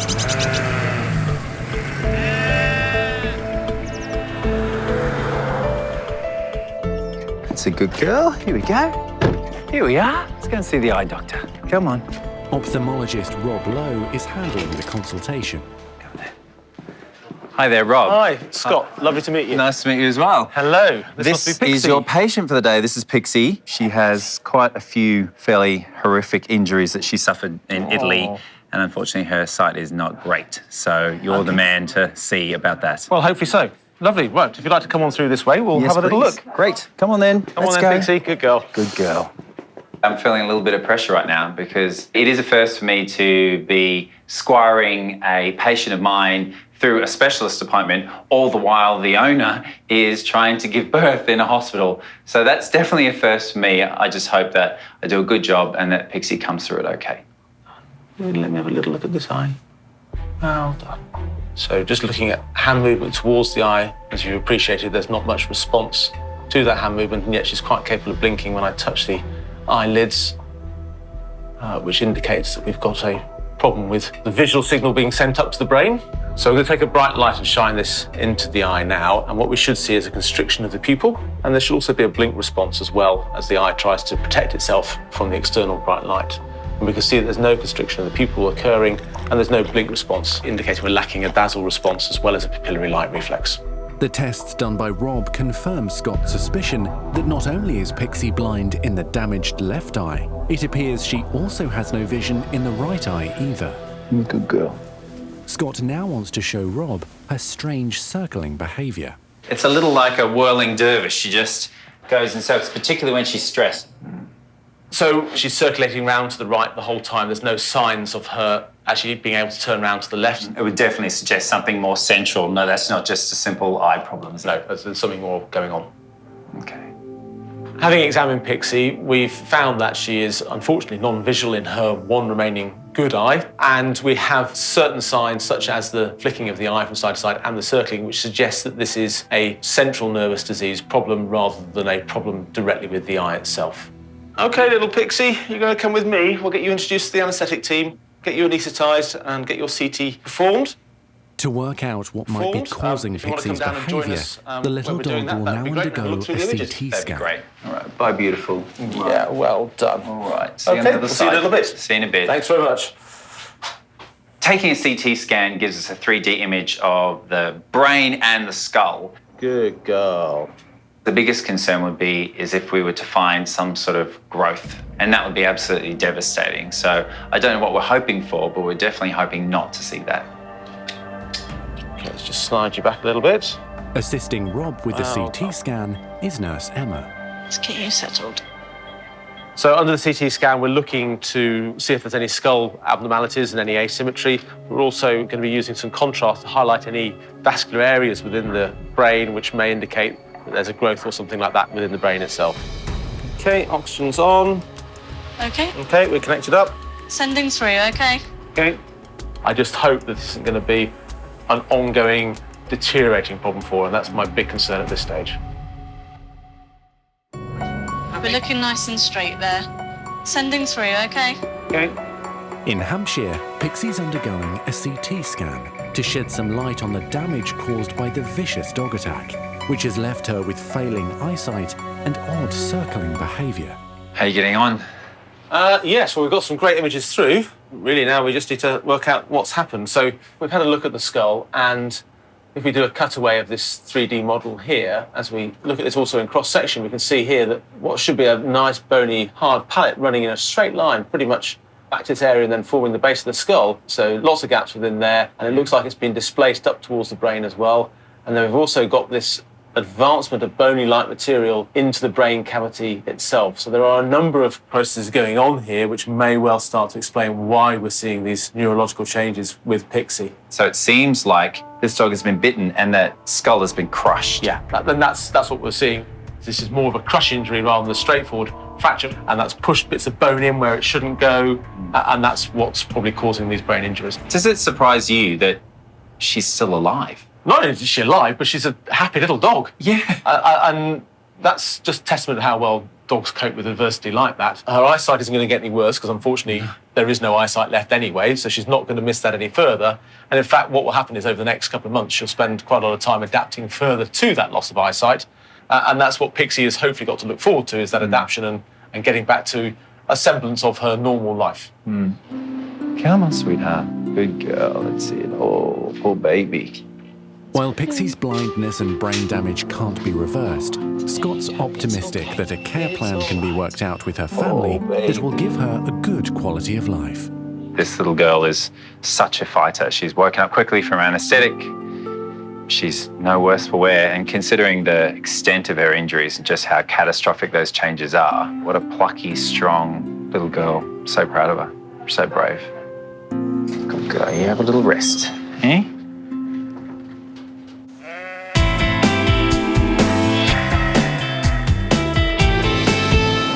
Two hours later, Pixie has slept off the anaesthetic and Scott is returning her to Daphne. He's a good boy. Who's this coming? Hi, Daphne. Hi. Look who I've got. Oh, Piggy. Picky Wicky. Here she is. There she is. There's a little girl. Hello. There you go, Toby. I told you she'd be back soon. She's been such a good girl today. She She's is a really good done girl. you proud. She's a very sweet little dog. She's not only very sweet, but incredibly brave. Yeah. Certainly the images that I saw today were horrific. The trauma that she sustained from that bite really was beyond unimaginable. Really? Yeah. But there is some good news because the fact is, you just wouldn't believe that's the same dog that has suffered this terrible trauma. She was lucky enough that this happened early in life and she has developed through it. Yeah. She's never known a life any different from what she's living right now. The only issue that I have that we need to address with regards to your family is this. You feel that she gets worse when she's in a new environment, in a new situation. Yeah. I actually believe that it's anything that stresses her, anything that's different, change, all those things lead to that repetitive spinning, which is not in her best interest. No. On the drive back from the ophthalmologist to Daphne's house, I was deep in thought. I just was really trying to work out what's the best thing for Pixie. And coming back and being in this beautiful warm room and seeing the lovely Daphne snuggled up with little Toby, I knew what the answer was. Katie loves this dog and I know that. But she's just about to have a new baby. I know. She already has children. Yep. And ultimately, where is the best place for this little dog? Is it with Katie and her growing family? Or is it with Grandma, who is quiet and comfortable with a loving dog beside her, sitting beside a beautiful roaring fire? Daphne is an ex-ward sister, so she's very adept at looking after patients with complicated issues. And so I couldn't think of a more perfect owner for Pixie than that. She lives in a lovely environment. So really to have someone one-on-one focus on Pixie's best interests, I think is the perfect world for her. She needs Toby as well for stability. She's following Toby because she can smell Toby. She smells Toby. And to have a canine companion that can help her navigate this world, now we know that her vision is gone, is so important. Yeah, I know. And to have small children and babies and the noise and everything that comes with that, I just don't think it's the right thing for Pixie. And I think, despite how heartbreaking that might be for Katie, I actually think she wants what's best for this little dog. And I feel the best thing for Pixie is being with Grandma. Yeah. She's going to have the best life she possibly can. We're going to take her out and show her the countryside. Oh, yeah, she's going to have a good life. Who's this baby? Who's that?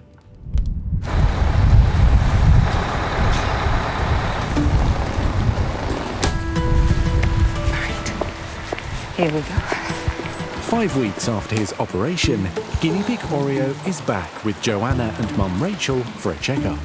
Hi, Rachel. Hi, Joanne. How are you? We've brought you Oreo back for his checkup. He's doing really well. Yeah? But it'd be good to know what you think. Hello there. Now, this is the first time that I've met Captain Scott. He's quite considerably larger than his brother, isn't he? He is. They started off the same, so Nice. it's hard to believe, really. But yes, he's thrived on us trying to get Oreo stronger. Let's have a look. Hello, little man. How are you? It's amazing with the fur growing back. You really just can't tell that he's an animal with 3 legs. No, and especially when he moves around, he's really good. You know, you wouldn't think he's being held back by the fact he's got 3 legs. He's doing great. He seems very bright. So I think as far as, amputated stumps go, it looks pretty good. Joanna, are you happy? Yes. Yeah? Joanna's delighted with how well Oreo's doing. I think it's better than we could have all expected. And all her friends love to come round and to see him running around and doing really well and giving him treats. So I think it's been lovely. And is he getting around okay? Is he walking around and chasing his brother? I think it's the other way around. His brother's chasing him. Oh, is that right? He can put on a real spurt of speed. Can he? Yes, he can. I'm very intrigued to find out because I'm very happy with the way he's gone. And my little namesake there, yes, he's a little podgy, so he could do with some exercise. Yes, he definitely could. So we've actually got this guinea pig exercise track. So we thought that we'd put these guys to the test and just show that just because you've got 3 legs, you can still beat your podgy brother in a race. Come on, Oreo. Let's see what you can do. I think it'll be really interesting because on a good day, Oreo could take captain, I think. So it'll be really good to see if he can perform today for us. All right, well, should we put them in their little avenues? All right. Okay. Come on, captain. Okay. How do you get them moving normally at home? How do you get them excited? Oh, captain. You know it, don't you? A little bit of rustling, getting them excited. Okay, well, you keep rustling. Come on, Oreo. Get on your marks. Get set. Go. Come on, Oreo. Come on, Oreo. Look. Look. You're a bit nervous, aren't you? What's happening? Come on. This way. Come on. You're showing me up.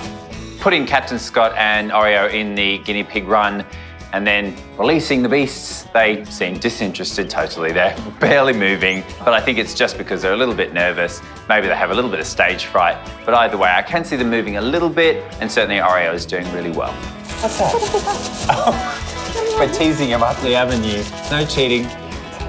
Come on, good boy. Let's see you moving. Good boy. That's it. Keep coming, keep coming. I don't feel that guinea pig racing will be a spectator sport somehow. It's a little, yeah, a little dull. Passive. Yeah. The fact that he's moving, really well, he seems very comfortable, seems very happy, he's eating well, so I'm a happy vet. Yeah. Hey, come on, your rotund brother is beating you. Come on, come on. We've definitely got a winner. Yay! Oh, Oreo gets it. Yay! My vet clinic, my rules. Yeah. Okay.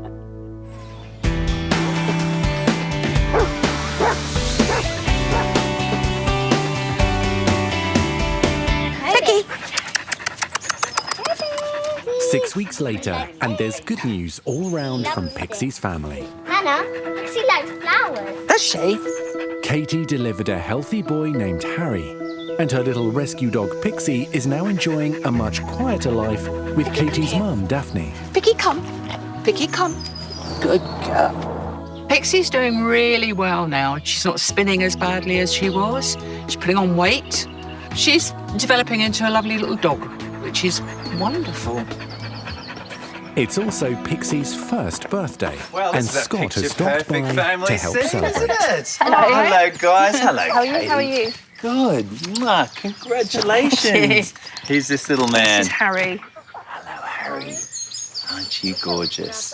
Hi, kids. Hello, Daffers. How are you, darling? I'm fine. You all right? Yeah. Mwah. Good to see you. Hello, baby.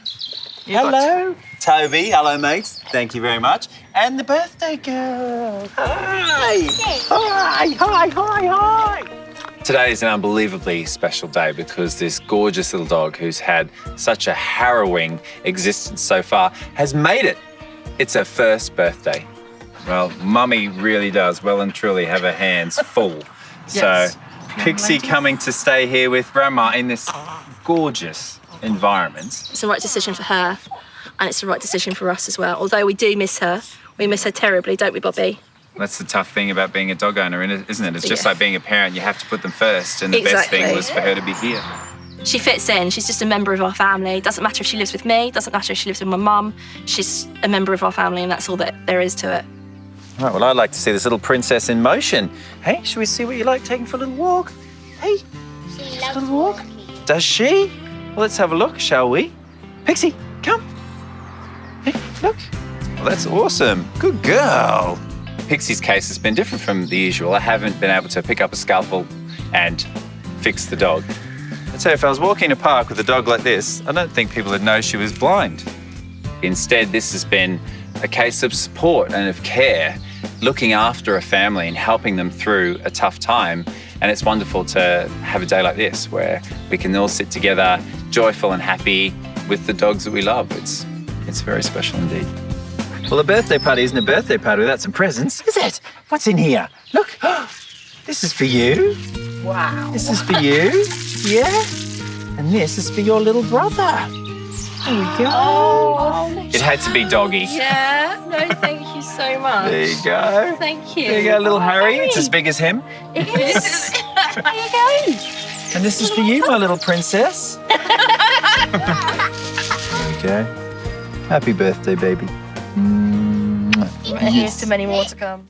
You're right. Ah, you guys been on a house call together? Sort of. Something like that. In Richmond, Scott's practice manager Maz and nurse Jess have found an unusual patient, a wild fox. Just a bit special. So we got a phone call from a woman's housekeeper, basically saying that there was a fox trap between the bars on their basement window and the window itself. Ooh. And he must have hurt himself because he couldn't climb up, so I'm guessing he slipped. But there's just blood everywhere, bless him, so I think he must have a cut in his paw or something somewhere. Okay. Well, he definitely needs some veterinary care, so let's go. I'm right behind you.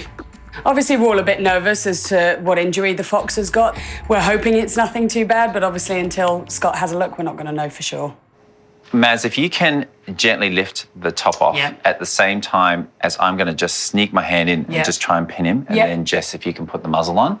And, of course, we're going to be putting it on upside down because they're nocturnal animals. If you cover over their eyes, then they just feel a bit more at peace at the same time as closing together the gnashes. Yeah. So none of us get bitten. So I like the sound of that. Yeah. All right. Just if you can sort of lean it that way so I can just get my hand in.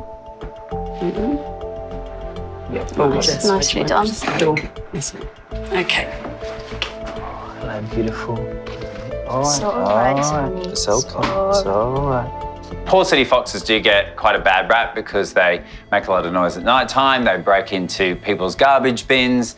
But to have a wild animal in the practice is not something that we see every day. So when we do, it's really exciting. Being so brave. He is quite young to be out and about on his own. Unless Mum's waiting for him somewhere. I hope she is, and I hope we can get him back to her. Yeah. Jess and Maz informed me that at the scene there was quite a bit of blood. It was carnage, so there must be some bleeding somewhere on this little fox's body. I just need to find it. Yeah, looks like a bite wound. So it's been attacked by something, either a bigger fox or a dog or something. But so that's a bit of an abscess there. Whether it contributed to it, I don't know, but it's definitely a bite wound rather than a fall injury, that one. So there's another wound there. Oh, ouch. Oh, poor thing. Oh, you've really been nailed by something. Look at that. That's a big, nasty hole. Oh, champ. Yeah, gonna be sore. Yeah, I think this guy's strayed into a backyard and a neighbourhood dog has got him. Because it's just, look at the size of that. That's you can see the size of his canines. Right. See that they're quite long and narrow, and yet that hole is quite significant. So I'd suggest that's a canine of, a bigger dog, like a Labrador or something like that. Oh, poor boy. So that would hurt a lot. Okay, so I'm just going to check each of his limbs just to make sure I'm not missing any fractures or anything as a result of the fall. Good, so All right, good. sweetheart. Good boy. I say boy, I haven't looked yet. Yeah. Oh, actually, so in fact, it's a little girl. It's a female. Sorry, love. Yeah. Yep. It's all right. You've definitely worn down those nails getting up that wall.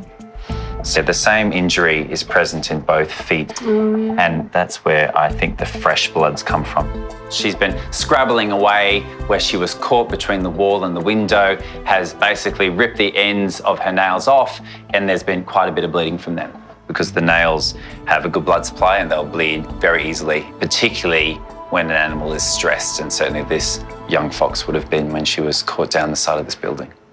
Really, I think that we can just give her a bit of medication, and being a wild animal, the best place for her is back in the wild. So we'll give her some treatment and then release her, and hopefully, if we release her right near the house that she was found, then she might maybe find Mum. I hope so. Okay. All right, so we'll just give some antibiotics first. Well done. Okay, just give you a little bit of pain relief as well. Okay, all right. Good girl. Okay, so let's just do a little bit of cleaning of that wound. So you can see it popping out the other side there. It's a full-on hole. Yeah, it's been bit from one side to the other, so she's been very much chomped. Now that this fox is all patched up, there's no reason that we need to keep her any longer, and the less time that she's separated from any family members, the better for her. Pretty special, isn't it? Yeah. Eh? Well done, you two. Eh? Yeah, we did well. Yeah. Force to be reckoned with. Yeah. Well, considering you saved a girl, it's quite girl power, isn't it, really? 2 more members would be the Spice Girls. Yeah, Ginger Spice. Yes. Or maybe Jerry. Yeah. You be Baby Spice. If you say I'm scary, I swear to God. Well, I'm just so glad you're saying I'm not posh.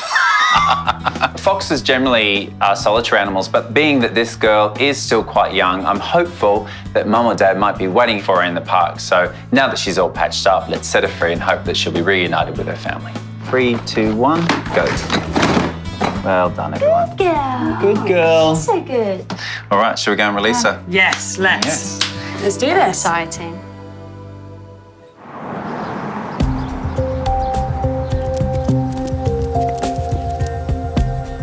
Jake, do you want some lunch? What have I got? In Sussex, retired nurse Beth is hoping Scott can help her beloved boy Jake. You hungry boy? Beth adopted the Shih Tzu cross 6 years ago as a rescue from the RSPCA. My first impression of Jake was I thought he was gorgeous and I wanted to have him immediately. Go and eat up, darling. There's a good boy, eat it. The only thing I know about Jake's past is that he was inbred, but his legs were not too bad at that stage. Jake's bowed legs are a defect that he's had since birth, but recently, Beth has noticed him struggling more and more. His legs were bent, but he did not seem to be in a lot of pain when we first got him, because he was walking a long way. I could walk the best part of a mile with him. Come on then. And nowadays, just walking up the road seems to really wear him out. Let's get home. Good boy. Jake isn't managing very well at all. When he comes off the settee at night, he almost stumbles off. 9 times out of 10, I pick him up and put him down, and he's very wobbly on his legs. He's such a playful little dog. It just breaks my heart to see him like that. I wrote to Scott in the hope that he can actually help sort Jake's legs out and get him out of pain for me. Jake is booked in with Scott tomorrow. I just want him mended, and I'm sure Scott can help get that sorted for me.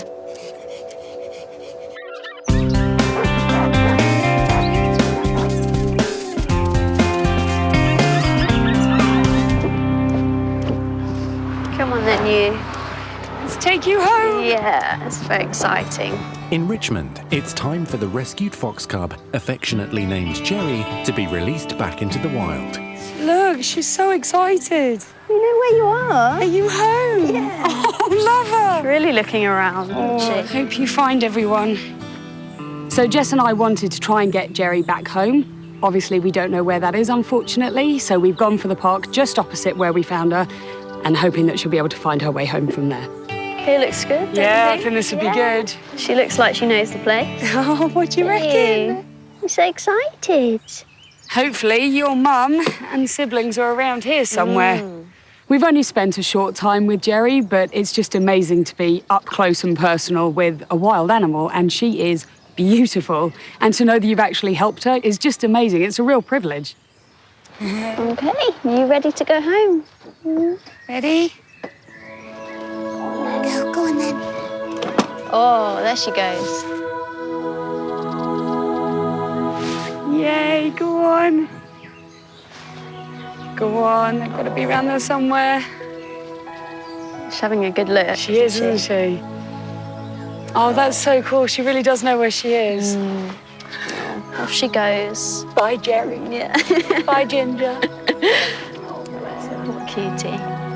Well, there we go. Job done. Get back to it, shall we? Yeah. Oh, that's so nice. That's lovely.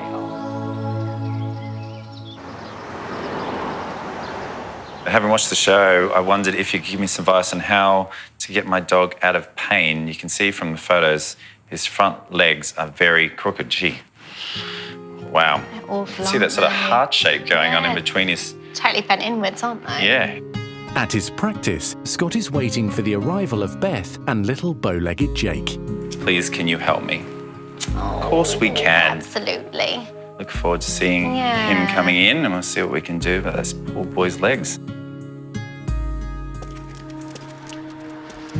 Come on. Hello there. Hello. How are you? Welcome to Richmond. Mwah. Mwah. Good to see you. Thank you very much. Nice seeing you. Yes. Hello, and you must be Jake. Hello, champ. Hello, you've got a beautiful face. I'm not a big fan of those legs, though. Jake walks a little bit like a sort of silverback walks through the jungle, elbows out and wrists close together. He clearly is a very abnormally put together dog. Over the last 6 months, it has got a lot worse. And is one leg worse than the other, in your opinion? I think the right leg is the worst. Okay. But they're both very bad, as you can obviously see from the way he walks. I just want to have a little feel. He will not like that. You don't like your legs being played with, is that right? Does not like his legs being touched at all. I'm just checking all of his joints here, Beth, and I think I'm pretty sure that it's going to be discomfort in his elbows. Yeah, there's lots of kind of clicking and grinding going on, and he's just unimpressed about me playing with it, aren't you, champ? Hey, even though you're a very affable boy. Okay. And you know what? This is a happy, friendly, personable dog. So that's not a life for him to lead, is it? No, I mean, when I first got him, we were going out 3-4 times a day. And now even to get him out once a week is really must-do. He's clearly got some issues, which is why you're here with me. Yes. I'm going to sort you out.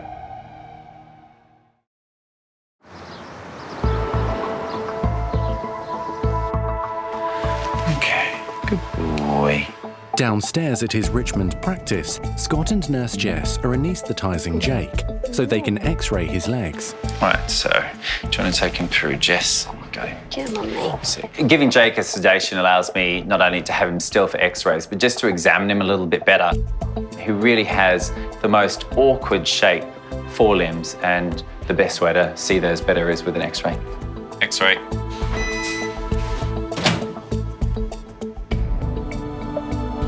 Ooh, that's pretty shocking to look at.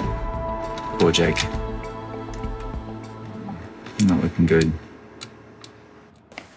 Hello. Oh, hello. He's your boy. Oh. You want to sit with Mummy? He looks very sleepy, boy. I love Jake so much. He's my companion. Love him loads. Best thing that happened to me. I just want him out of pain. Do you want to have a look at some of the pictures? Yes, please. Be prepared for this. This is your dog's leg, and just shows how much he's been suffering. That is terrible. He's just showing a brave boy he's been all these years, eh? Never realised it was that bad. Jake has a condition known as antebrachial growth deformity.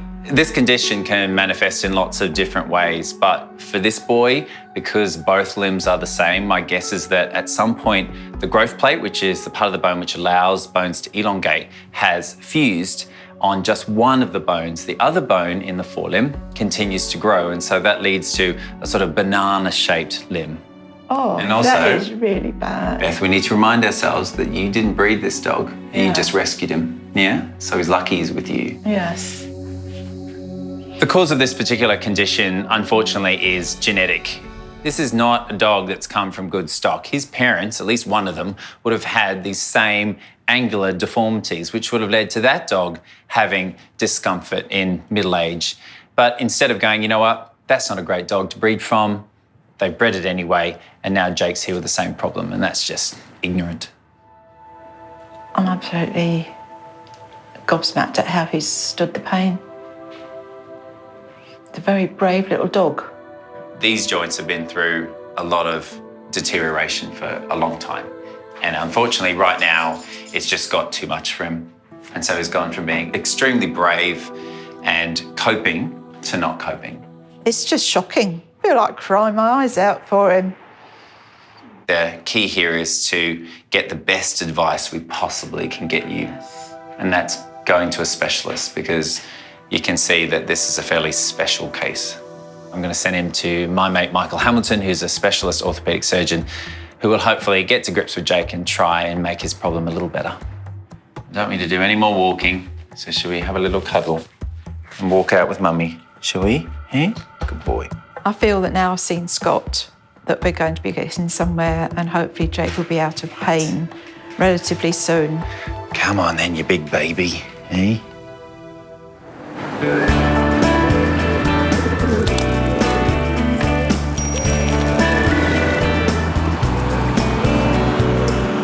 Are you going to show me that you deserve it? Are you going to say hello to me? High five, yes. Here's Daddy's baby. In Kew Bridge, it's a nervous time for besotted owners Bobby and Mary. Here you go. Good girl. Their beloved 17-year-old Lucy is booked in with Scott for surgery to remove a nasty lump. In 2014, we noticed that she developed a little bit of a lump on her backside. It was determined that it was a low-grade sarcoma. So she had the first surgery back then.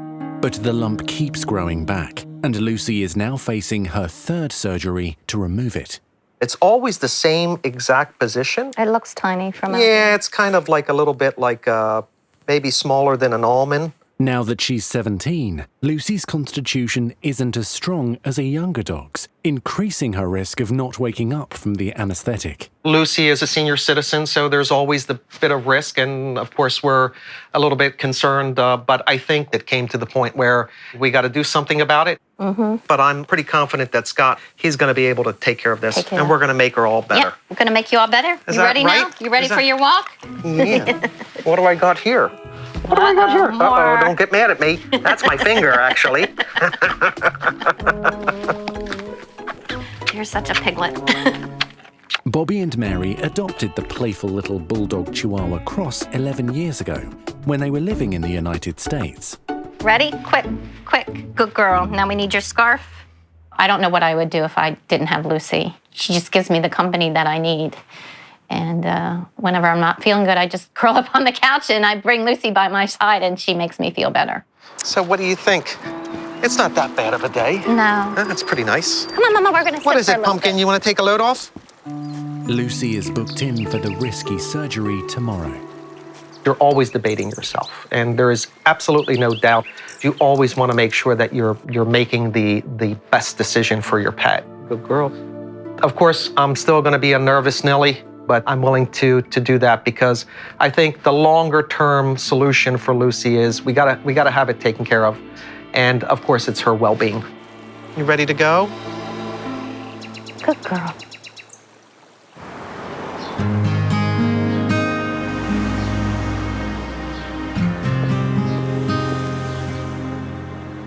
He's a good boy.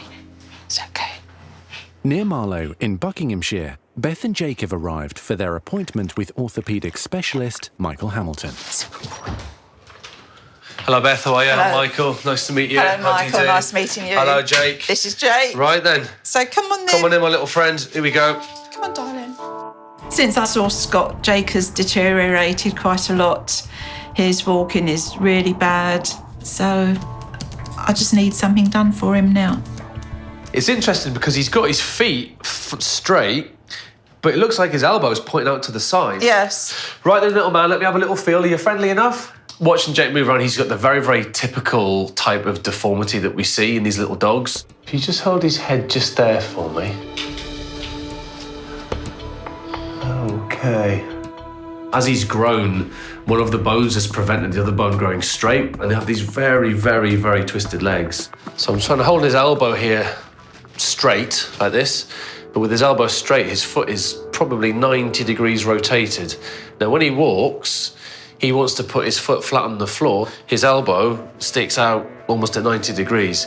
I mean, that is quite the bendy leg you have there. His left-hand side, that foot is flat on the floor, the elbow is twisted out, but it's not. He's managing on the left-hand side, isn't he? Yes. So the good news, a little bit of reassurance for you, Beth, is he's not painful at all on his wrist. I think his major problem is just the fact that when he walks, it's buckling over on him. You know, it's more it's what we would call a mechanical lameness rather than an actual painful thing. Okay. So I think we should try and straighten his front right leg. Yeah. I think the left-hand side might actually be okay, to be honest with you. And the whole thing that we're aiming for here is to have an elbow that's lined up with the paw. Yes, we've got some good news for Beth, and there are some options to try and straighten this leg, but I won't celebrate until he's all fixed because it's complicated surgery. And if we do that, he's going to be able to walk on it, and hopefully we'll get a good outcome for you. Yes. Michael doesn't reckon that Jake's in much pain at all and that he'll be able to operate. So I'm really, really happy about that. It's the best news ever. Bye, darling. You be good. You gonna come with me? Straighten this leg? Let's do it. Come on, Lucy. Okay, little one. Come on, let's go see Scott. In Richmond, Bobby and Mary are bringing in their Chihuahua cross Lucy for an operation to remove a cancerous lump. Here we are. At 17, Lucy will be the oldest dog Scott's ever operated on. So she's at greater risk of potentially fatal breathing and heart problems under anaesthetic. Hello, guys. Hi, Scott. Hi, Scott. How are you? I'm good. How are Nice you? to see you. Good to see How you. are you? Hi. Ah. Good to see you. And you. Hello, you. Say hi, Scott. Hi. Usual ready. grumpy old lady. Hey. She's a bit edgy today, Scott. She didn't get any of her cookies, so she's waiting for the cookie fest later on. All right. Well, let's get you in the consult room and we'll just chat through a few bits and pieces. I'm a nervous Nelly, but I'm okay. I'm ready for Lucy to get this surgery done and over with and get Lucy back home. So I'm just going to have a little look at this back end and just see where we are. Yeah. So even just from very recently when I last saw her, it's grown, it's got bigger, okay? And actually it's significantly larger when you sort of pressurize and press around it. It's quite big indeed. It actually goes from here all the way to here. So that said, the positives is that otherwise she's an incredibly healthy girl, isn't she? Yeah. We've done blood tests on her as well, and we've seen that her bloods are immaculate. There is nothing to suggest that she's 17 on those bloods. And age is just a number. There you go. That's the right attitude. Yeah. And as a result, we don't want to let something get in the way of her continued longevity. Right. Yes. Although I believe this tumour to be low grade, so low level malignant tumour, and that it should be unlikely to spread anywhere else in Lucy's body, it is now affecting her anus. Already you can see that the anus is sort of skewed to the left. The mass is developing on the right and pushing it and pressurising it. At some point she'll have issues with going to the toilet, and there's enough indignities growing old without Absolutely. Don't want her to do that. being constipated as well. Right. But obviously it is still a risk. I know a lot of people would consider a pet. I consider my pet my daughter. And so it's a very hard decision to try to understand what is absolutely the right thing to do to improve her life, giving her lots of longevity. Nice and strong. Good girl. And slow and steady. Yeah, I have a sense it'll be slower than the heart that's probably lurked just here. Let's have a little listen. Yeah, I'll have to have the crash card out. I believe so. Yeah. I've got the paddles waiting for him, not for her. Hey, I've got to make them laugh, otherwise they'll cry. I know. You see, so that's what I'm doing. Good girl. That's great. All right, you guys Ready? okay? Yeah. We're okay. Ready. You ready? Ready. We're ready. Lucy is the oldest dog that I've ever performed surgery on. I don't undertake the surgery lightly, but the fact is that without doing this procedure, this lump eventually will cause Lucy to be constipated. She'll need more medication, she'll need consistent treatment, and that's not a good quality of life. So I really feel that the time is right to get in there, to grit our teeth, to hope for the best and remove this mass. Scott has enlisted his most experienced nurses, Jess and Nathan, to assist with Lucy's procedure. Okay, good. Her heart's strong. She's responded well to that pre-med, so she's a little bit dopey. We can take that off now, hey? During the induction process is when most amount of complications can occur because, unfortunately, they can respond badly to anaesthetic and things can go downhill very quickly. Okay, so everyone ready to go? Yeah, all good.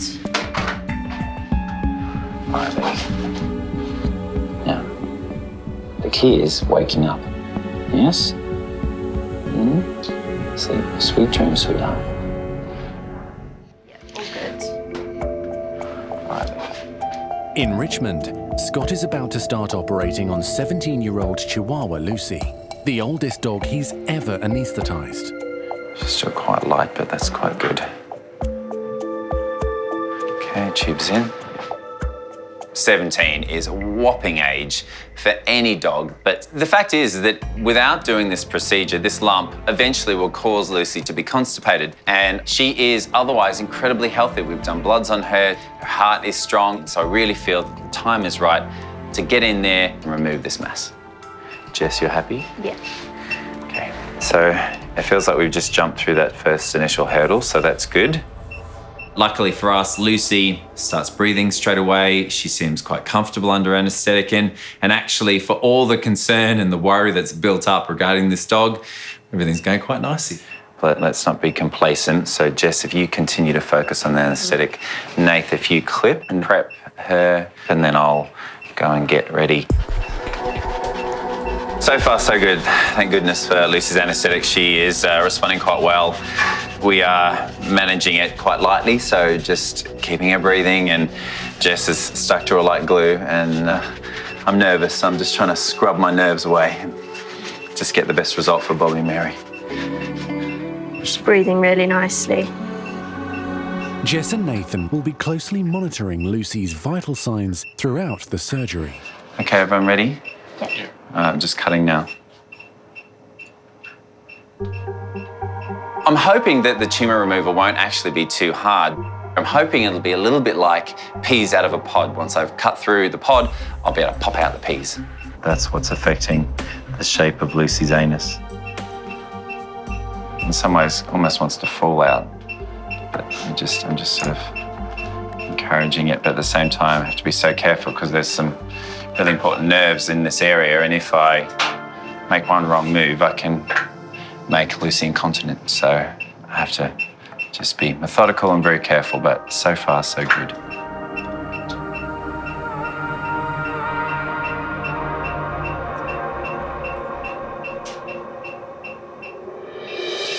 So that's the below the water surface iceberg.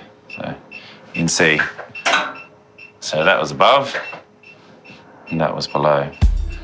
With the tumour out, Scott will now try to remove as much of the surrounding tissue as possible to reduce the chance of the cancerous cells growing back. There's a big crater here where those lumps have come out from, and then just seeing what I can remove from around the outside, because there will still be some cancer cells around.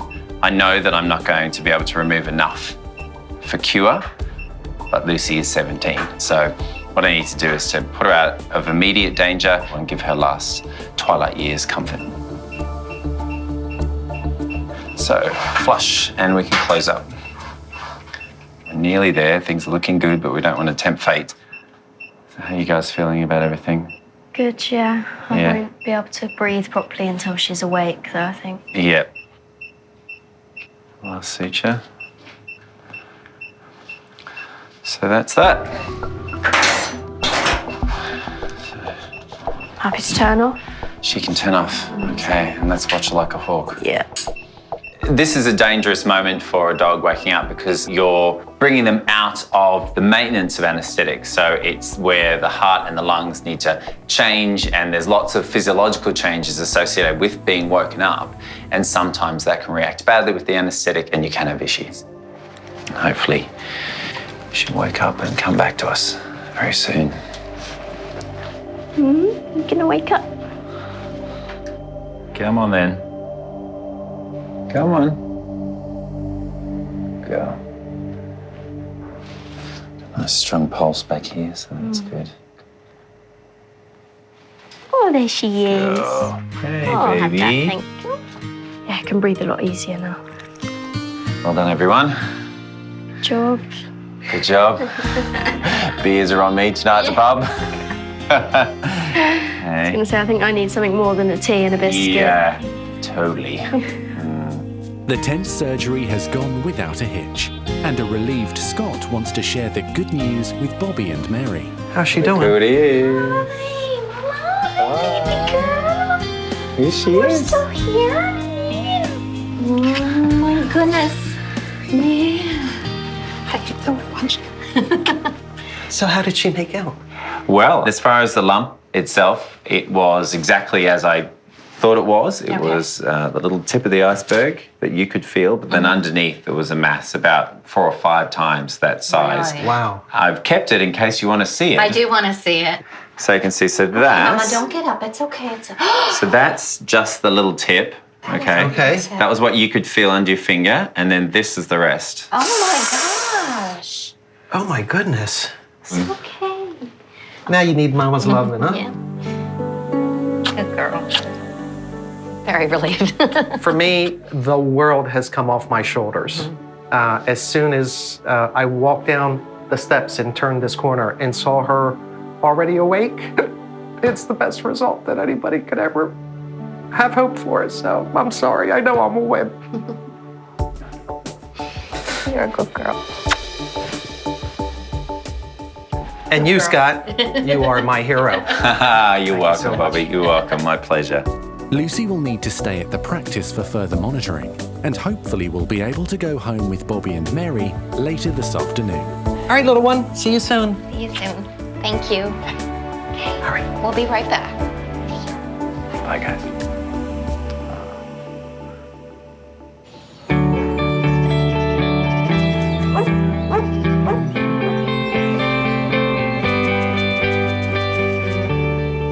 Hi, Bella. Hi, Suzanne. How are you? 14-year-old Bella has arrived at Scott's practice with her mum, Susanna, So the new arrivals are here, hey? and her 2 baby geckos, plus a tortoise named Billy. The pitter-patter of little feet. Tiny feet. Bella and her mum are about to go on holiday, so Bella wants to make sure her pets are in top health because Dad will be left in charge of them at home. I'm taking the 2 baby crested geckos just to check that they're okay. And then Billy's breathing seems a bit unusual at the moment. All right, well, Suzanne, do you want to take a seat and I'll take Reptiles and Bella through? Come on in. Bella is a young girl who has a very big interest in animals. She's always wanted to be a vet, and the last time she came in, I was really impressed by her. I think they're fine, but because we're going away, I just wanted to make sure that everything's okay. So you're kind of like a lizard grandma now, Bella, aren't you? Yeah. Hey? At the moment, they're quite dull, but sometimes at night they fire up and all their colours become really vibrant. Wow, look at that. Incredible, isn't he? So they're called Blondie and Coco, and this one is Blondie. Okay. Very sweet, isn't he? It's quite funny sometimes, the animals that people bring through as pets in the UK, because of course geckos are native to Australia, so it is quite cute and quite funny to see these animals and nostalgic for me as I think about home. Well, I think they look super healthy. You've done such an amazing job. I can't believe that you've got baby lizards in your house. It just shows you're looking after the parents very well. Thank you. If they're healthy enough to have babies, then they're very healthy indeed. Absolutely nothing wrong with them. They're very healthy geckos, and I'm sure they're going to add to that family beautifully. All right, so you said that Billy has got a problem with breathing, is that right? Hello, Chan. Yeah, it doesn't sound as bad as it did before, but you can just hear it clicking. Every few seconds, it's Right. a click, which can be a sign of a respiratory infection. So I just wanted to be sure. Well, he doesn't have a nasal discharge. He's not been snotty at all that you've seen at home, Bella? No. Yeah, so his nose is nice and clear. Let's have a little listen, see if you'll let me have a listen. Will you let me have a listen to your chest? Let's have a little listen. How do you listen to his heart through the front of Well, to be honest, with difficulty. What we try and do is have a listen underneath his shell, just against his chest. It's really hard to hear through the actual carapace itself, through the shell. I'm just trying to listen to see if there's any heavy breath sounds. I mean, he's not making a huge amount of noise. Is that a good thing? Or... It's a very good thing, yeah. If there was lots of sort of maybe like moist sounds or dry rattles, all those sorts of things would suggest that maybe he's got some sort of lung disease or respiratory infection. It's actually quite difficult to listen to a tortoise's chest, but I do manage eventually and everything sounds A-OK. Do you think he could just be a heavy breather then? I think there's a distinct possibility he could be a heavy breather. There's nothing to worry about. You're a very healthy boy, aren't you? Yeah. Okay. Hello. All right, hello. So a Thank lovely you. clear bill of health for Bella's Reptile. She's doing a fantastic job of looking after them as always. So I hope you have a great time in Borneo. Thank you. Bye, Reptiles, and we'll see you very soon. Okay, thanks very much. No worries. Thank you. Look after yourself, Bella. We'll see you soon. Bye-bye. All right, bye. See ya. So Billy's okay then, you think? Yeah. Okay, great.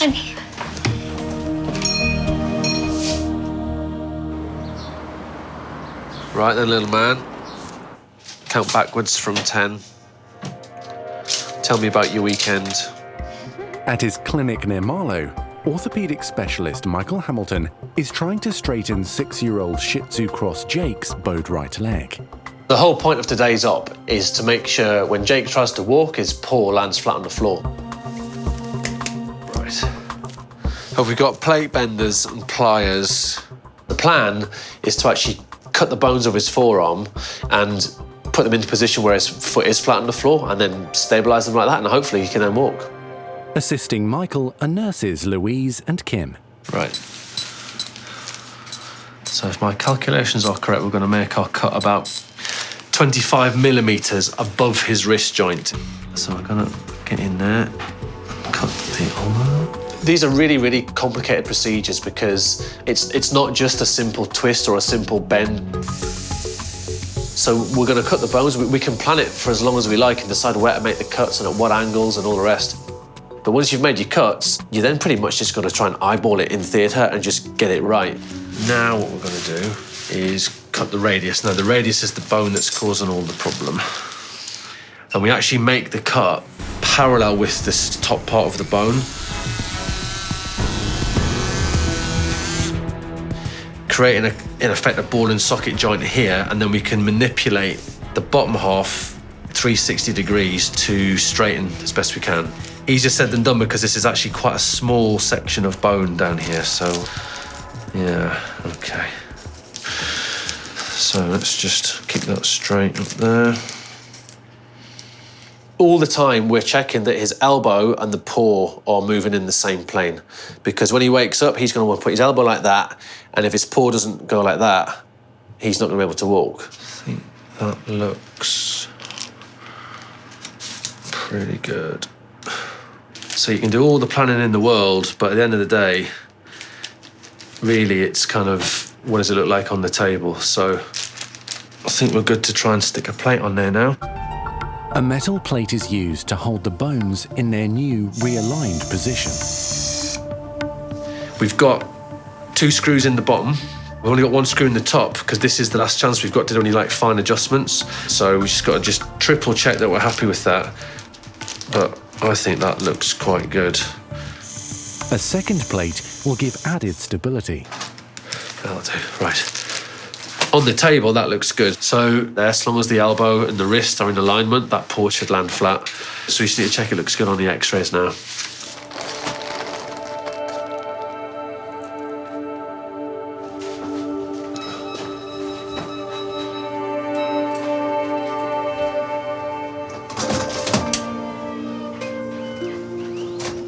We're looking at the pre and post x-rays here. So this x-ray on the left-hand side, we have a straight-on elbow with a sideways paw. That means that between the elbow and the paw, there's a twist, at the very least. And the x-ray on the right-hand side is post-surgery, so we now have a straight elbow and we've got a straight-on paw, so hopefully now he'll be able to walk. Come on, little man. Jake will sleep off the anaesthetic before going home with Beth later tomorrow. Happy. So far, so good. Let's go. Good boy. Keep going. A day after surgery, Jake is ready to go home. Right, Jakey, someone in here to see you. Look, here we go. Owner Beth has been anxiously waiting to see how the surgery has gone. Come on in. Come on in. Jake! Jake! Come on, Jakey, show your mum what your new leg looks like. Hello. Oh, there you go. Oh, I'll beautiful. I'll pop him up for you. There you go. Hello, darling. Oh, mwah. You're a gorgeous boy. Yes, you look so much better. I'm so pleased to see you. I'm very happy to see Jake walking. Although he looked half drunk, he was walking so much better. And I think he's much happier about it all now. Mike was incredible. Oh. He's a little bit dopey because he's just recently had some more painkillers. But very pleased. The actions look good. Paw looks straight. I mean, he's got a good attitude. He's keen to use that leg, so... Wow, that is incredible. You stand him up. Just looks so different. Stand him up like that. Gosh. That's kind of... Now, it's still got a little bit of a bow that way, which is fine. We've taken about probably 30 degrees off on the front bend, if you like. Probably about 90 degrees off on the twist. But so far, so good. As I say, he's quite dopey still. It's clear to see what Jake means to Beth. I mean, you can just see her face light up as he kind of wandered in with his nice straight leg. You look so much better. Yeah. Just makes me feel great. I mean, that's kind of why we do it. So, yeah, really, really happy. Right, so I'm going to hand over to Louise. She can give you a hand out to the car with him. And I'll see you guys in 6 to 8 weeks thereabouts. There you go. There you go, Louise. Thanks so much. Right, my pleasure. You take care. Thanks, Em. You ready to go home? Come on.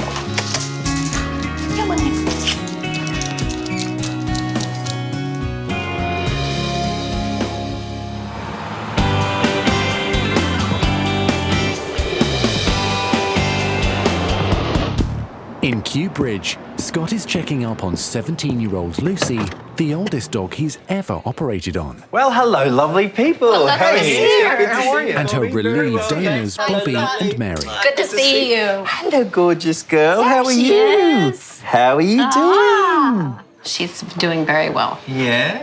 In the last 10 days, I've been bringing her to the park and for walks, and she's recovered very quickly. I think she's doing quite better than what she was before the surgery. She is really back to that loving, happy-go-lucky, I want to run to the park, Dad. Let's go for it. And I think that makes all the difference in the world for me. And let's hope the third time's a charm this Definitely. time. Because the results are back in from the lab and the pathology has come back as a sarcoma. Now, that won't frighten you too much. It's a malignant type of tumour. Right. But that's exactly the same result as has been present the last 2 times. And it might return to that area, but she is 17. So if we can buy 1 or 2 or 3 years, then hopefully we're going to give her that comfortable retirement that we all want for her. The whole purpose of this journey with Lucy was to give her good quality of life. It wasn't about buying her more time, it was buying her more quality time.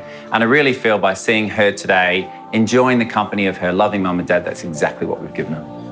Happiness is back in to our life, especially Lucy. And tell you the truth, that's the result that we were hoping for. So, yeah, big thank you. Well, cheers to that and cheers to Lucy. Well, Lucy will drink to that and so will we. Cheers, guys. Oh, God, we're keeping you up. Tired. Hey? Oh, dear, it's just after midday. It's time for her afternoon nap. Good girl.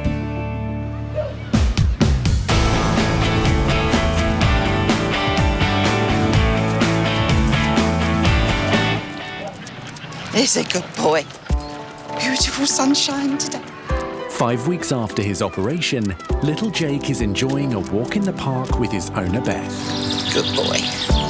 Surgery on his badly deformed right leg means it's now working a lot better, and Jake can lead an active life once again. It was certainly the last chance for Jake going to Scott, and things are a lot better, and Jake's bouncing around. He obviously wants to play, and he's loving life again. Well, hello, Beth. Hello, Scott. How are you, gorgeous? You're all right? Nice seeing you. Mwah. Oh, thanks for the cuddle. Hello, little man. Hello, buddy. How are you? Look at you with your 2 legs on the ground. Oh, he looks fantastic. His leg looks far straighter. And how do you feel he's got on since the surgery? He's walking so much flatter on his paw now, whereas it was really struggling.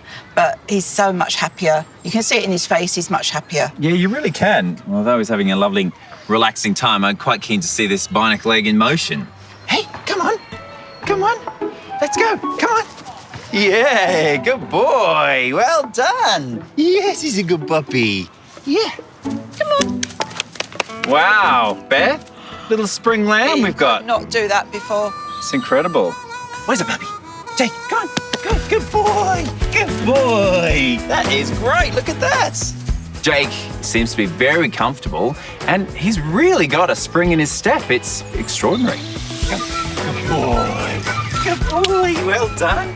Never seen him run like that before. It's fabulous. I'm over the moon. Good boy. Jake, come see me. Scott, come on. And writing to Scott was absolutely the best thing I ever did. And I'm so grateful to him for getting us this far.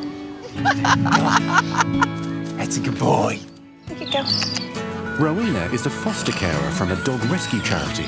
Hey, Rowena. Hi there, Scott. And her latest charge is a young pug cross named Ethel.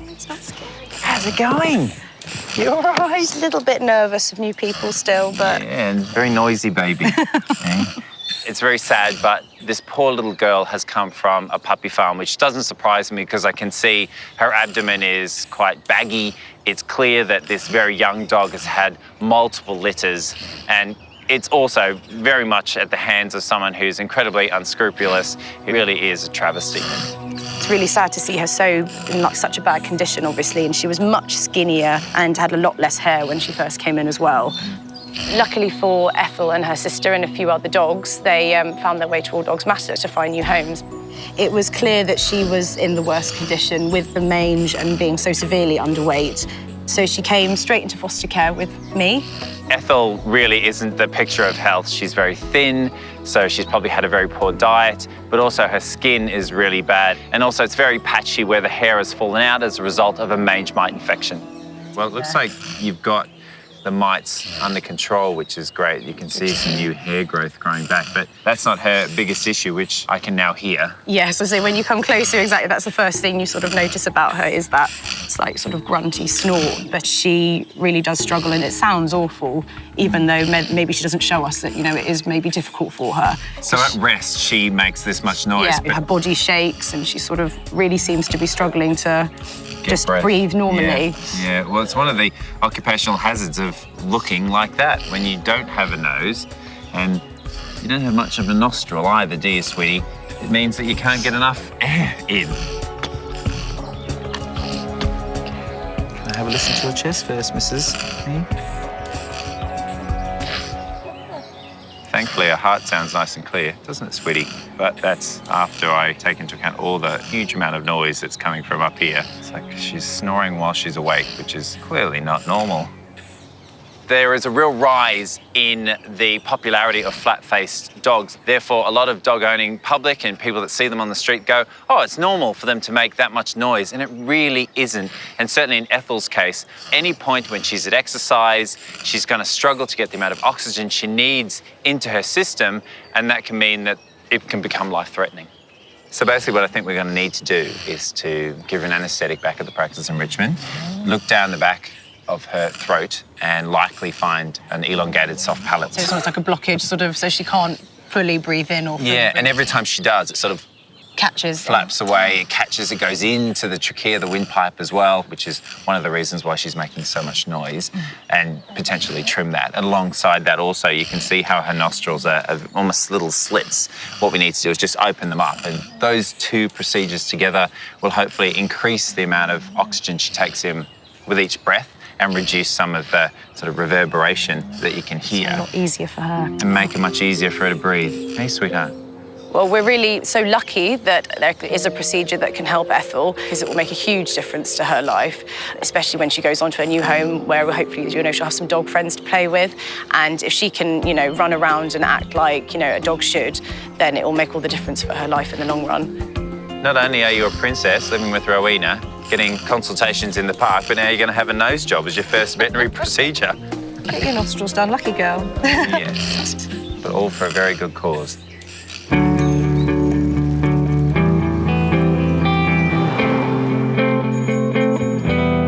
on, Kev. What's this? Hey, hello? What's that? In St Margaret's, one of Scott's feline patients, Kevin, isn't enjoying being housebound. Hey, buddy. We've been under doctor's orders not to let him outside, and he's not very happy about it at all, bless him. He's absolutely desperate to get back out. Owner Jonathan has been restricting Kevin's visits outside after the lively Tabby had a mysterious accident 2 weeks ago. We heard a loud bang outside. He came bursting through the kitchen window, came into the living room, really short of breath, and just was completely unwilling to put any weight on his back legs. So it was a little bit traumatic for him and for me, actually. You You want to go outside, mate? Jonathan took Kevin to see Scott, who prescribed anti-inflammatories and rest. No, it's tough being indoors, mate. He spends the vast majority of every day looking out the window longingly and meowing. Yeah, I think it's going to be good for both of us when he can finally be let outside again. Come on, mate. Don't run away. Come on, mate. We're going to see Scott. In you go. Come on. Good boy. Jonathan is worried that Kevin's legs still aren't quite right, so he's taking his little mate back to see Scott for a checkup. Really hoping that he's actually just going to be fine and there won't be much more to do. But it is a little bit nerve-wracking. I've never had to deal with any sort of serious injury in the past, so it is a little bit nerve-wracking. Come on, mate. Off to see Scott.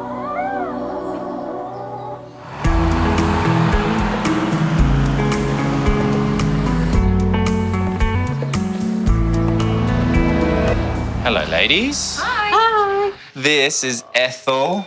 Oh, she's really cute. Wow, she's in pretty terrible condition, isn't she? Bit of a scabby genetic mess, aren't you, darling? Back in Richmond, Scott is introducing rescue dog Ethel to nurses Reagan and Sam. It won't be a surprise to you to know that she's come from the puppy farming trade. She and a few others were rescued. The 3-year-old pug cross is suffering from severe breathing problems caused by genetic abnormalities. I can't believe this is still happening, really, and when we know so much about it and people are still putting money into this industry. It's just crazy. So I'll leave you guys to get you ready for surgery. I'll go get changed, all right? Cool. See you in a sec. Ethel, as a case, just really upsets me. Why was she ever bred in the first place? Because the condition that she's suffering with is genetically inherited. She's suffering, so why would you spread that suffering to other puppies? Let's give her the anaesthetic and start having a look down the back of her throat.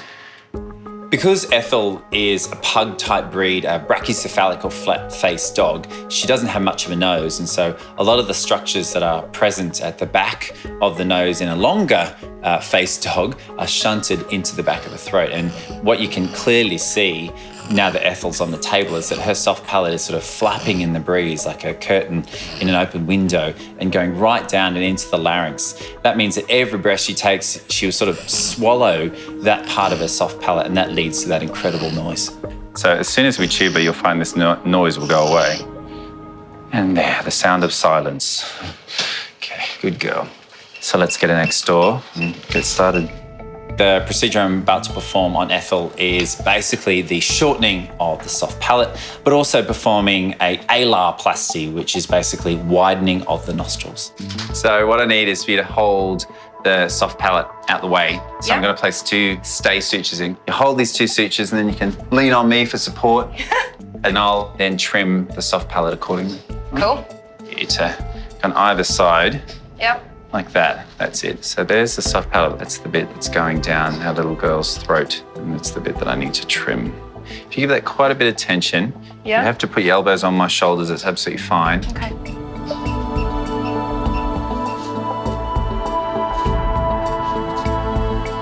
There we go. Oof.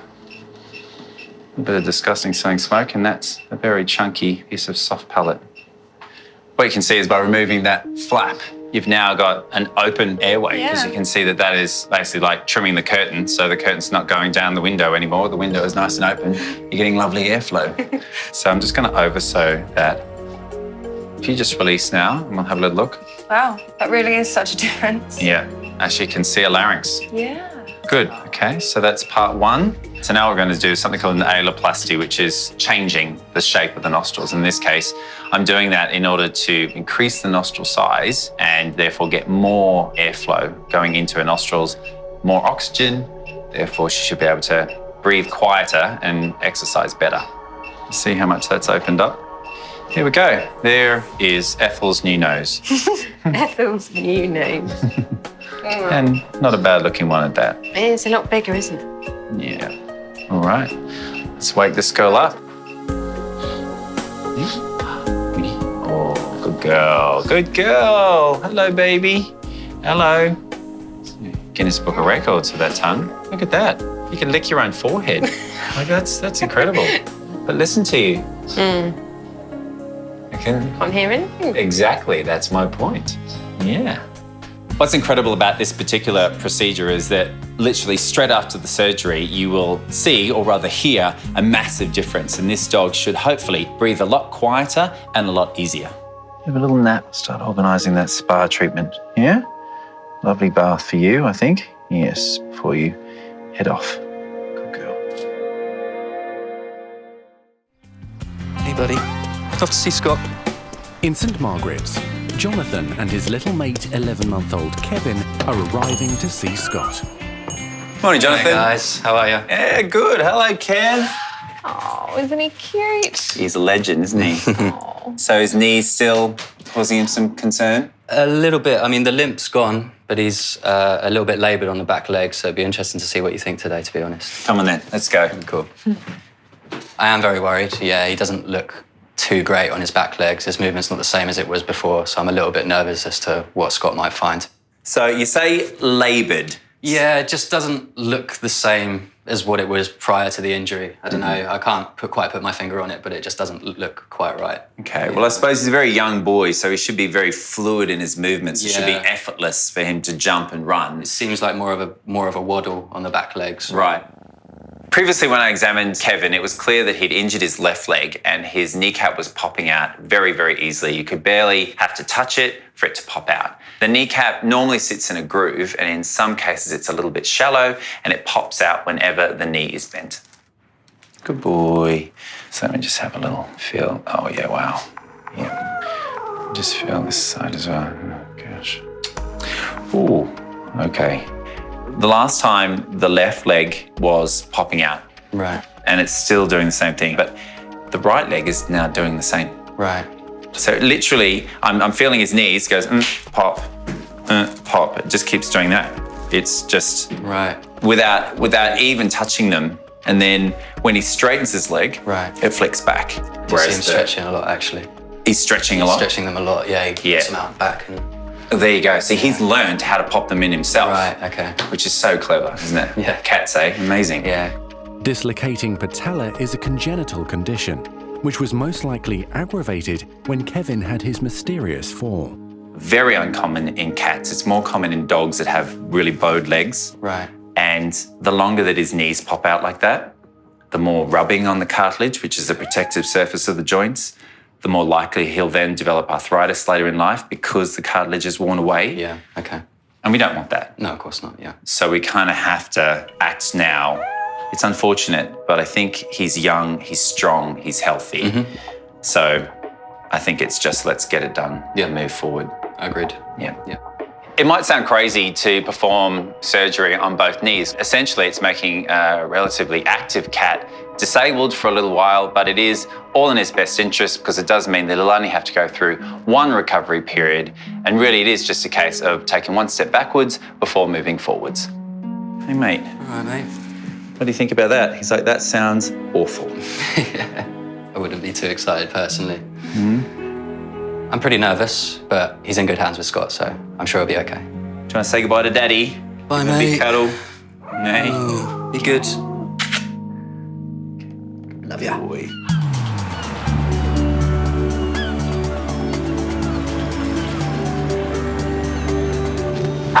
Find it! Come on! Flora, come on! In Isleworth, local vicar Ali is braving the cold to exercise her beloved Border Terrier, Flora. Good girl! Flora's about to have her 4th birthday, and we've had her since she was 9 weeks old. Good girl! Leave it! Leave good girl! She makes us laugh the whole time, and we say, you can't possibly be miserable with Flora around because she just makes us smile and makes us laugh. I don't know, Flora, what are we going to do with you? But while Flora's an angel around the house, she turns into a little devil whenever she encounters other dogs outside. She'll take on anything if she's scared of it. Ali says Flora's once friendly personality changed 2 years ago when her and her husband made the move from Cambridge to Isleworth. When we moved here, Flora started barking at the windows. And then gradually, when I took her outside, that sort of reaction started to transfer itself onto just about any dog she saw. Good girl. You don't need to be frightened because there are no other dogs here, sweetie. Flora's antisocial behaviour is taking its toll on friendly, outgoing Ali. Something that Flora should be able to enjoy, like going for a walk, is so stressful for both of us. And the number of times that I've come back from a walk almost in tears because she has reacted so badly. Ali now realises she needs professional help for her little dog and has asked Scott to make a home visit. I'm hoping that Scott might come for a walk with us and see her react, and that he then may be able to give me some strategies for actually helping her to become more comfortable with other dogs. And I just want Flora to be able to go for a walk without being so overwhelmed by fear of other dogs all the time. Where's it gone?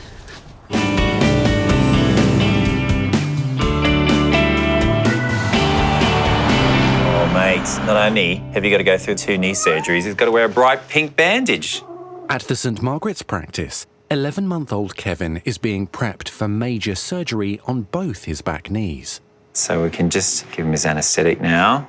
You ready? Nurse Nathan will be assisting Scott with the surgery on the young cat. Good boy. With this surgery, it's a complicated one, it's a painful one, and it has a long recovery period. And without the surgery, eventually his knees will seize up, he'll be in too much pain, then he'll start getting osteoarthritis, and he'll basically be an old man in a young cat's body. Nurses Reagan and Alicia are also assisting. How undignified. Okay, good job. Right, let's have a little look. So just see, so there's his kneecap there. And so you can just see that? It's pretty gross, isn't it? Yeah, I don't like that. That's horrible. And this one's actually worse. So you can just see it's out and then pop. Yeah. Now that Kevin's under anaesthetic, you can really see the severity of the dislocation of his patella, his kneecap. You just know that this cat is in pain every single step he takes. And then it goes all the way up before it goes clunk. It's funny because it's a condition you normally see in smaller dogs, isn't it, rather than cats? Absolutely. Small, bow-legged dogs. So does he show the classic signs of skipping, or...? He doesn't. Instead, it's more like a cowboy trying to run in those boots. Looks more like you dancing. Yeah, you don't look like me dancing, mate. That is not a good look. You saw me at the Christmas party. I did, yeah. Yeah, okay. All right, then. Let's get on with the surgery then, shall we? Today I'm going to be performing a trochleoplasty on Kevin, and that just means the remodelling of the groove that the knee sits in, basically deepening it, and so the knee will stay where it's supposed to and not dislocate. It is quite a complicated surgery, but a rewarding one when you get it right.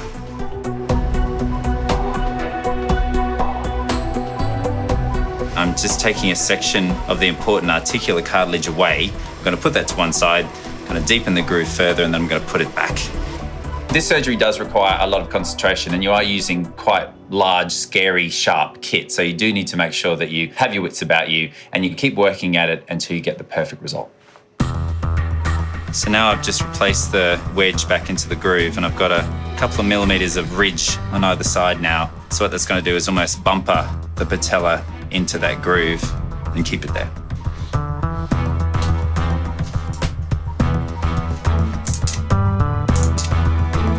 Scott is now doing the same procedure on Kevin's other knee. So there's the trochlear groove. Okay, you can actually see at the top there, it's quite flat indeed.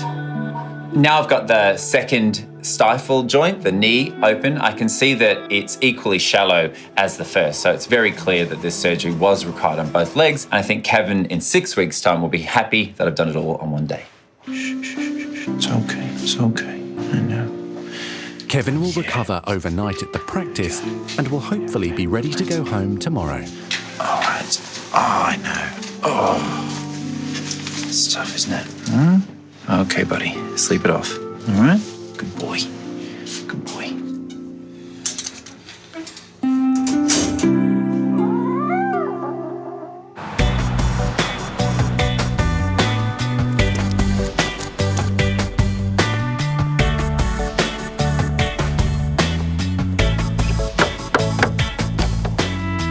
Hi, Ali. Scott. Lovely to see you. And you. I'm looking forward to meet Flora. Yes, and Flora's looking forward to meeting you, so come on in. Thank you very much.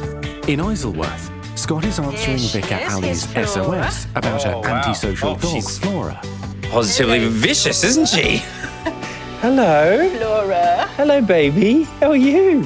While Scott's getting a warm welcome, Flora has been demonstrating a dramatic change of personality around other dogs. So far, so good. You seem perfectly well balanced and perfectly calm, but I hear that all is not well when she ventures out of the rectory. Is that right? No, that's right. So when we go outside, she will turn into a lunging, growling, snarling heap. Ooh. You can hardly imagine it, looking at her now. It's quite scary. And when did all that start? Basically, we lived in a small village of 3,000 people. She was fine with all of the other dogs in the village, apart from one, which was a Rottweiler who didn't like puppies. And each time we met this Rottweiler in the village, she dived for my legs. Right. Wow, how frightening for you and for her. It was very frightening, yeah. Not long after we moved here, she started reacting to other dogs because there is a Rottweiler that lives just down the street, a few doors down. Gorgeous, beautiful, gentle dog. As generally they are. Yes, but she's Flora's archenemy. And Flora Have you got a nemesis, have you? She does have a nemesis, and she goes absolutely berserk when this nemesis goes past. But interesting already that you say that in her history she had a Rottweiler that she didn't like. Yes. That we have an anxious dog and we have an anxious mum. Yeah. And that is not a great combination. No. Because if she starts feeling nervous about something, you feel the same way. I think it's not healthy for either of you. No, and I'm aware of that, so it would be great if we could get her to the point where actually she's happy and I'm happy. Yeah, let's get to work. But first, I need to see you at your worst. So, Scott, what I've been doing so far is when we go out, I have a yellow lead for her, which says, I need space. Right. And subtle. As is. I wear a yellow vest, which says, my dog needs space. From my online research, I discovered yellow vests that we can both wear. It was a last resort because I didn't really know how else to communicate to other people, to ask them to keep their dogs away. And some people have been really, really unhelpful. Yeah, it's tough, isn't it? Yeah, it's a problem. But does that lead to Flora having absolutely no social interaction whatsoever? Yes. Which isn't healthy either. No.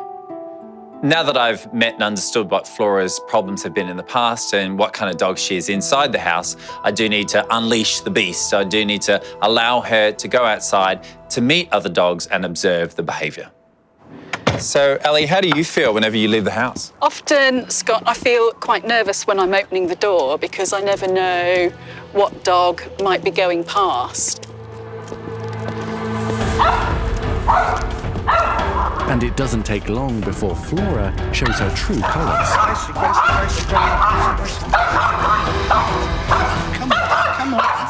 Come on, this way. Good girl. In Isleworth, Scott is witnessing the dramatic personality change in Flora when she encounters other dogs during her daily walks within the alley. Flora becomes particularly agitated whenever she sees big, gentle Rottweiler Grace, who lives just down the road. You can see that Flora's hackles are raising. She starts to gnash her teeth. She's pulling on the lead. And Ali looks quite stressed and quite nervous as well. So you can really see that this situation is escalating and it is becoming a really aggressive and angry affair. Yeah. So that was quite a violent reaction, wasn't it? It certainly was, yes. And is that normal? Yes, that's pretty much. So that's your everyday walk in the park life, is that? Yep. Wow. Yep. Okay. We've got quite a bit to work on, Mrs. That is incredibly antisocial. It is such a massive shock to see Flora, a very affable, friendly girl, just turn into this aggressive beast. I mean, she's gnashing her teeth like she wants to rip this Rottweiler to shreds. It's just such a shame that she can't control her emotions and fear is leading to aggression. And it's just unpleasant. It's unpleasant for her and unpleasant for Ali.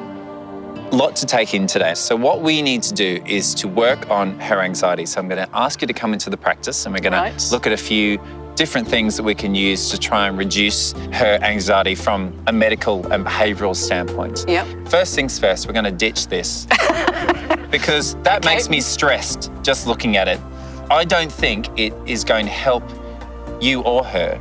I think it's going to make other people more anxious. Yes. I need to get you to enjoy this dog again. I need you to drop your shoulders and relax and smile a bit more. Okay. And tell yourself it's an enjoyable activity to walk your dog. And I think all you think about is, oh my goodness, what she's going to do today. Who is she going to lunge for today? Yeah. I need to go, this is going to be great. It's going to be really positive and happy. Be relaxed, be calm, and transfer that positive energy through the lead. Through the lead to her. Scott's been really encouraging today. He's given me real hope that actually we can get to the place where Flora and I can enjoy our walks and they can be happy experiences for both of us. It's a plan. Yep. All we can do is onward and upward. Thank you very much. Thank you. Hey, good girl.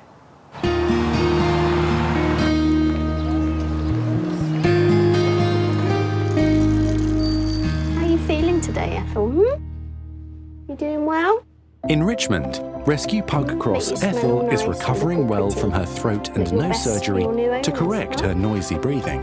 Come on then, let's get you bathed. There's a good girl. Hey? Here you go. Here you go.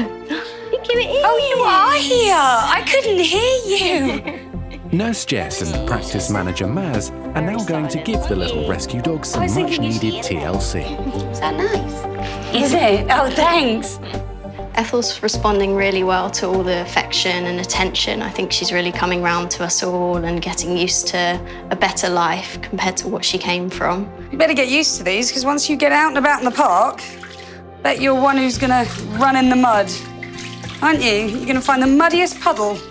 We thought it'd be really nice to give her a little treat, a little bath, smell a bit nicer, make her fresh and beautiful, all ready for her new forever home that she's getting to go to. There we go. Oh, that's all right, see? It's nice, see? Upstairs, Ethel's foster carer Rowena has arrived to collect her. Yeah, I'm so excited to get her home. Not only for us, we get to see how she is and, play at home and see how she's doing, but I'm very excited to meet her new potential home and hopefully they'll be taking her soon. Hello, here she is. Hello, little one. She's like, who are you? I can barely recognise you with your new face. Oh, I know. Hello. So she's done so well since the surgery.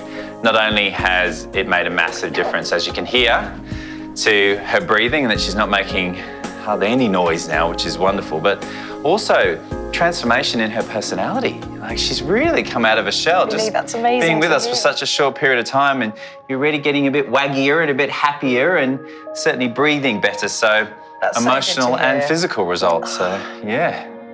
Well done, Ethel, and well done all of you. I really feel today is the start of a new chapter for Ethel. She's had a terrible start in life. It's literally had her puppyhood robbed from her. She hasn't had access to the great outdoors. She hasn't had medical treatment. She hasn't had love. And now we've been able to treat all of those particular issues and work on her shyness and her emotional side. And hopefully now she'll be a happy, healthy, well-adjusted dog that can go off and enjoy life. I couldn't do anything about the tongue, however, because she has a massive tongue and a tiny mouth, so she'll always have her little tongue tip, won't you, sweetie? But hopefully now everything is as good as it can be for her to find a new home. It's amazing. That's so exciting. I'm sure she's very excited too. Probably don't realise it now. All right. You're not going to want to leave. Bye, Ethel. See you later, Rowena. Thank you Take so care. much. Bye. Thank you. Bye-bye. Bye, girls.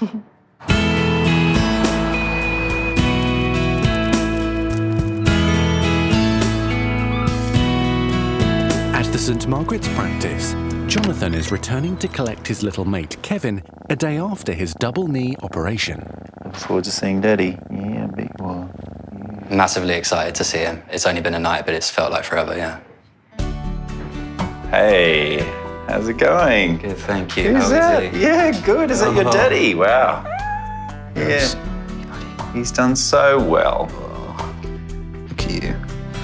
Shall we show Daddy your crazy legs? Please. Shall we? Hey. So he's got two leg dressing. He's not that impressed by. I'm sure he's not. Mate. So. Oh, you poor thing. So he's got 2 leopard skin bandages on, as you can see, but that's just supporting the knees whilst they're trying to heal. Okay. And also because I have a sense with him that he'll just want to get up and go straight away. He will, yeah. And we need to kind of keep him a bit calmer and a bit quieter. Sure. And the best way to do that is by having dressings which are a little bit cumbersome, which have a benefit to his knees, but also will just kind of keep him that little bit quieter. Sure, okay. Hey, mate. Kevin will need to be housebound for 6 weeks and will also have physiotherapy to help his legs heal. He's a trooper, yeah, he's quite resilient. It's clear that he's quite resilient, so yeah, I'm sure he'll have no problems in recovering. Such a good little patient. Yes, you are. It just goes to the resilience of cats. He's just like, well, you know, where's my dad? Yeah, you know, get me home. Get me home. Give me some more love. And this is a tip for the future of getting him in a box. Sure. Always put a cat in backwards. Okay. All right. And then you better make it happen. Good boy. That's it. There it is. Scott will check on Kevin's progress in 6 weeks. He's been prescribed a lot of fuss, a lot of rough scratching, so that's exactly what we'll be getting over the next few weeks. All right, then.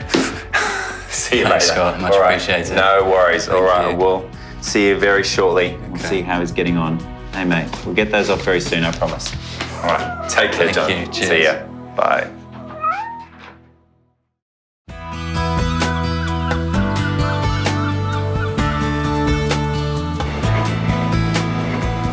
Come on then, Flora, we're going to go see Scott. This way. Good girl, Flora. Morning, Ali. In Isleworth, Ali and her nervous border terrier Flora have arrived at the practice to check in with Scott. Is she being a good girl? She's being a good girl, at home. Yes. Not quite so good outside. The last time I saw Ali and Flora's behaviour, well, it really was quite upsetting and it really was taking a toll on poor Ali. So I've asked them both to come into the practice. We're going to try and work through a few strategies to try and see if we can get them on the right track. What I wanted to do is to go through a few things that would just help to try and just calm her down because we know she's quite an anxious dog. So one thing is some medication. Now, it's not like an antidepressant, which we can use in dogs. This one just helps us sort of have a nice and calm and relaxed so that in this period where we are trying to retrain her, recondition her to actually enjoy the company of other dogs, just takes the edge off a little bit. All right? That sounds really good. So that's first things first. And the second one is basically like a plug-in that you would use to have a lovely smell in your house. But you won't be able to smell this, but Flora can. And this will sort of pervade into your house. And so Flora, whenever she's home, will feel really relaxed, really calm, very zen. And hopefully, again, that would just reduce any stress levels that she's feeling. But the main reason Scott has invited Ali and Flora to the practice is for another strategy he's keen to try. But first things first, it's all about socialising, okay? So today I've got a little visitor. Oh, okay. Yes. So I'm going to be introducing her to our boy Branston, who's a really calm, relaxed dog. And hopefully, if all goes well, take them on a walk together. And on one side, you're going to be in the corner, happy, smiley, excited mum with lots of treats ready to go, getting her attention, and we're just going to see what happens. Okay. Let's go for it. I'm slightly nervous because I don't really know how Flora might react. And I'm really aware that this is somebody else's dog and I don't want Flora to react badly. Flora, what have I got? What's this? Lots of positivity, Ali. Lots of happiness. Yes, what have I got? What have I got here? Branston, Branston, girl, sit. Flora. Sit. Good boy. Look, I've got treats for you. Good girl. If you just move a little bit closer to us. Good girl. Good girl. We're going to try and do something that I know that you haven't done since you've been in Isleworth, which is to have two dogs off lead together. Off Ready? lead. Don't look so frightened. Nice and calm. Good girl, Flora. Good girl. So you let Flora off the lead. That's it. Branston, come. Such a good girl. Oh, good girl. Good girl, Oh, Flora. wow. It's so exciting. Hello, Good girl, everyone. Flora. Yeah. By using the treats with Flora and making her sit and keeping her focused on me, Scott was able to bring Branston in and Flora completely ignored both of them. So when's the last time you saw her this close to a dog off lead? A long time, Yeah. 8 months. Wow. And that ended up in a fight. Good girl. Oh, she's a good, brave girl. Yes, she is. Well done. It's because she gets fearful. But if we can see off the fear with positivity and food, then we can make things so much better. And this is good. Just to have them in the same room, off the lead, is a massive step forward. Yes. So now I think what we'll do is we'll go and enjoy the snowy weather of Isleworth together, shall we? Let's have a go, yeah. Let's have our first his and hers dog walk. Excellent, we'll do that, yes. Come on then, do you want to go for a walk? For Ali, up till now, it's been all about isolation and stepping away from the situation.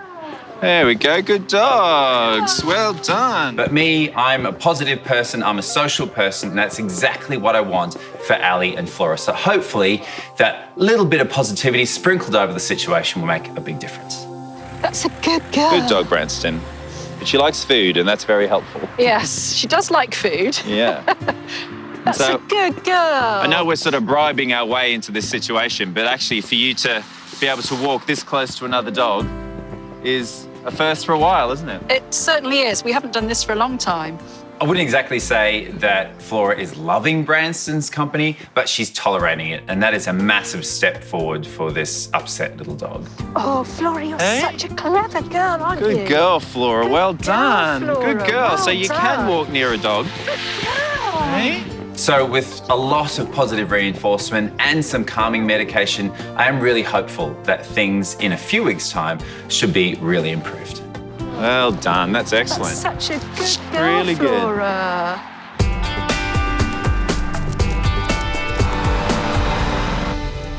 At Scott's Richmond Practice, vet nurse Reagan is bringing in one of her own pets for a checkup. Hello. Hiya. All right. Good, how are you? Good. What have you got in the pillowcase? And receptionist Kirsty is intrigued.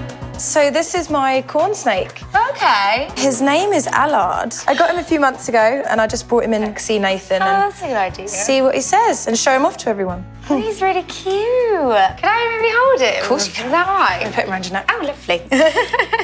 Allard is a corn snake. They're quite a common breed of snake to have as a pet. They're very placid. It's actually quite warm, so I thought it'd be really cold.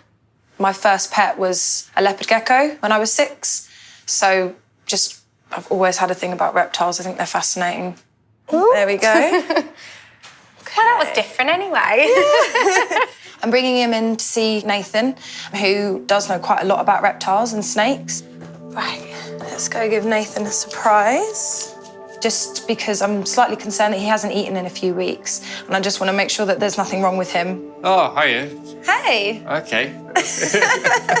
Wasn't expecting that. Something with a pause, but... Yeah, no, not today.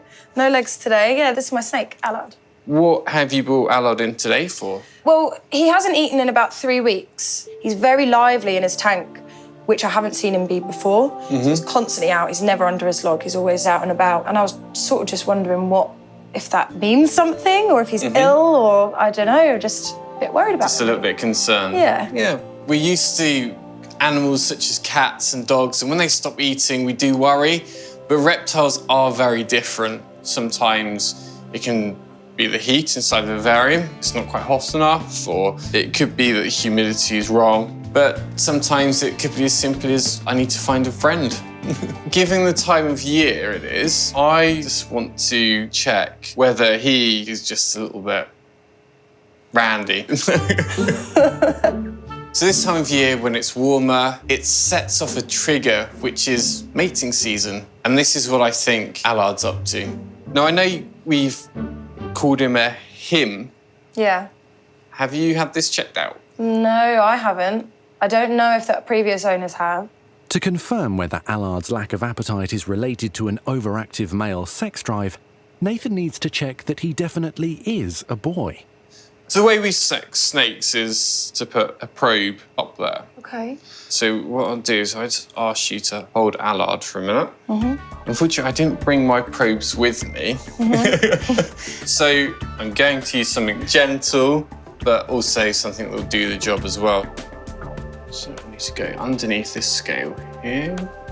The further it goes up the tail means it's a boy. If it doesn't go up quite so far, this is a girl. So what's the verdict? It's a boy. Okay. Good, I'm really glad. Given the season and now obviously his sex, I think at the moment he is just concentrating on finding a mate. So yeah, he's just a bit lonely, looking for a girlfriend, which It's quite relieving for me to know that there's nothing too serious going on with him. What I would say is it might take a few months for Allard to calm down. Okay. Weigh him, make sure that he's not losing any weight. Okay. But I'm not too concerned at the moment. It's great to have someone like Nathan in the practice that is so knowledgeable on reptiles, so I can just kind of ask him whenever I need to if I've got any problems, and he's always got the answers. Well, thanks, Nathan. That's okay. He wants a girlfriend. He wants a girlfriend. Sorry, Allard. We can't sign you up to Tinder just yet.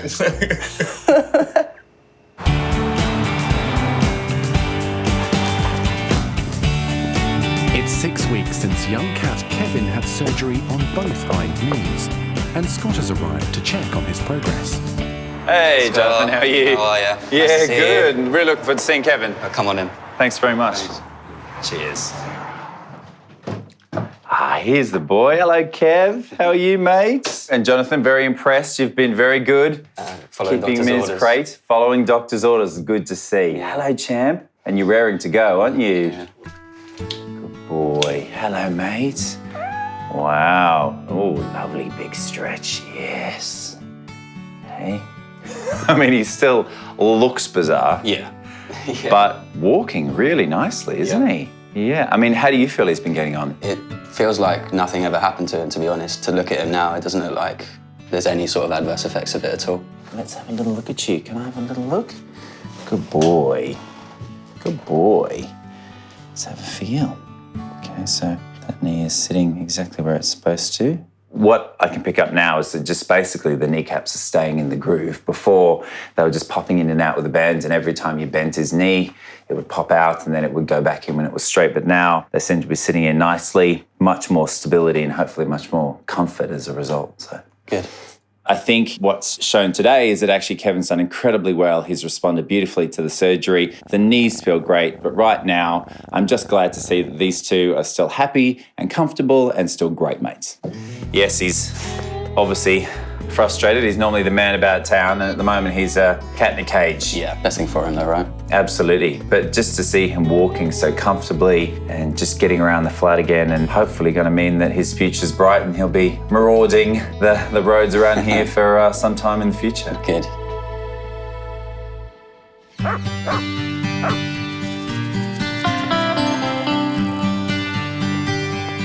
Scott is also checking up on antisocial dog Flora, who belongs to the local vicar. Well, hello there, Ali. How are you? Hi, Scott. I'm fine. Great to see you. You look very relaxed. Thank you. Even better, how relaxed and calm are you? With dogs just there. Look. What a leap you've made since I last saw you. Yeah, she is working hard and I'm working hard too. And I think maybe one big difference is that I'm making much more of a conscious effort to be more relaxed when I'm out with her. And it shows. I'd say that she's staring lovingly at Big Al, but she's staring lovingly at the pocket of your friend with the treats in it. Who's sitting? Al sit? I think that's probably the case, yes. Yeah. But hey, we'll take it, because We will. eventually just being around other dogs and being calm will pay off. It might be that she goes, you know what, Big Al and treats in equal measure I quite like. Yeah, indeed. Look forward to that day. Yeah, it's very impressive. So here's your treat. Now, you're going to let me give Big Al a treat. Good Oh, boy, wow. Big Al. Very good sharing, girl, Flora. What a transformation, hey? Indeed, yes, it is. Actually enjoying the reason why you got a dog in the first place. Yes. Is to be social and to be outdoors. Yes, indeed. Now that I've seen Flora in action and she's doing so well, as is the very calm and assured Ali, I think the ultimate test is exposing her to the lovely Grace. See what happens. Grace is a local Rottweiler, and Flora has always reacted violently to the big, gentle dog. Don't expect her and Grace to be best pals. I just want you to be able to walk down your street with Grace in the other direction and her not kicking off. That's Okay. all I want. Great. Let's give it a go. Let's give it a go. I feel a little bit nervous and anxious, but I'm happy to give it a go. Come on then.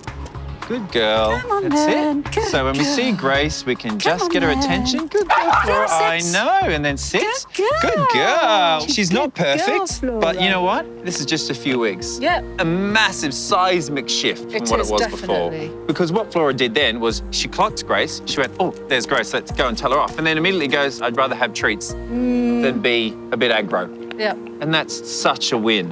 Good. Such a win. So well done. Well, thank you. Amazing. That's brilliant. Oh, it's been a pleasure.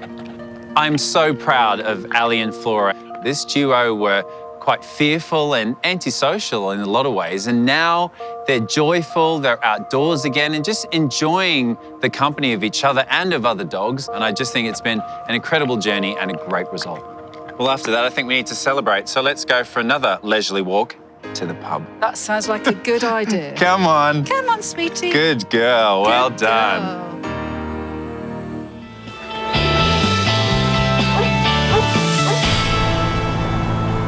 Hey, Charlotte. Hi. Okay.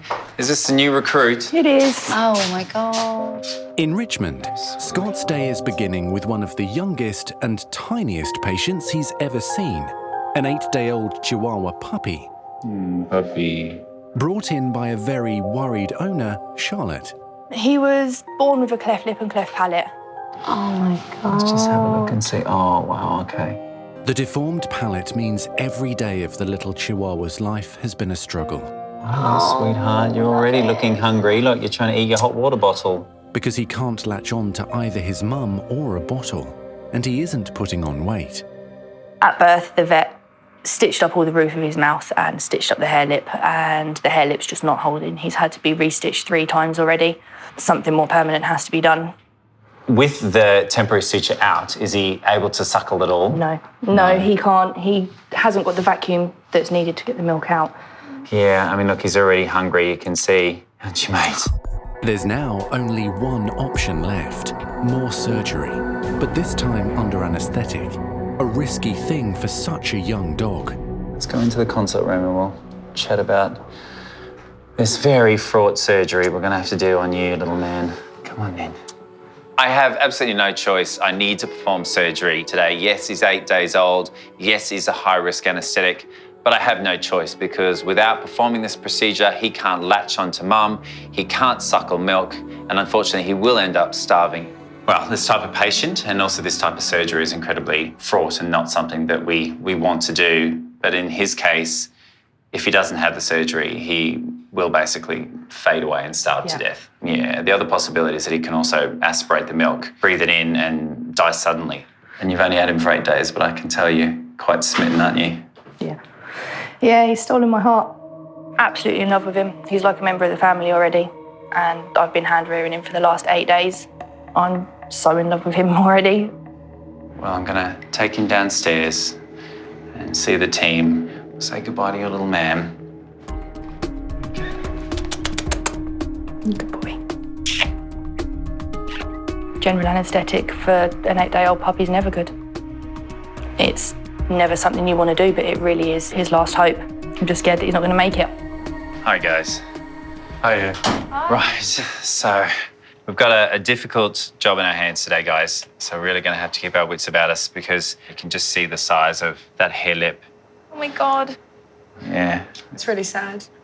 But now, unfortunately, the temporary sutures that were put in at birth, you can see have just blown, and now he just can't clamp down. He can't just get the suction that he needs to suckle properly because you can see there's actually a little tiny, tiny, tiny little hole just there, like a pinhead, but still it'll be too big and he won't make it.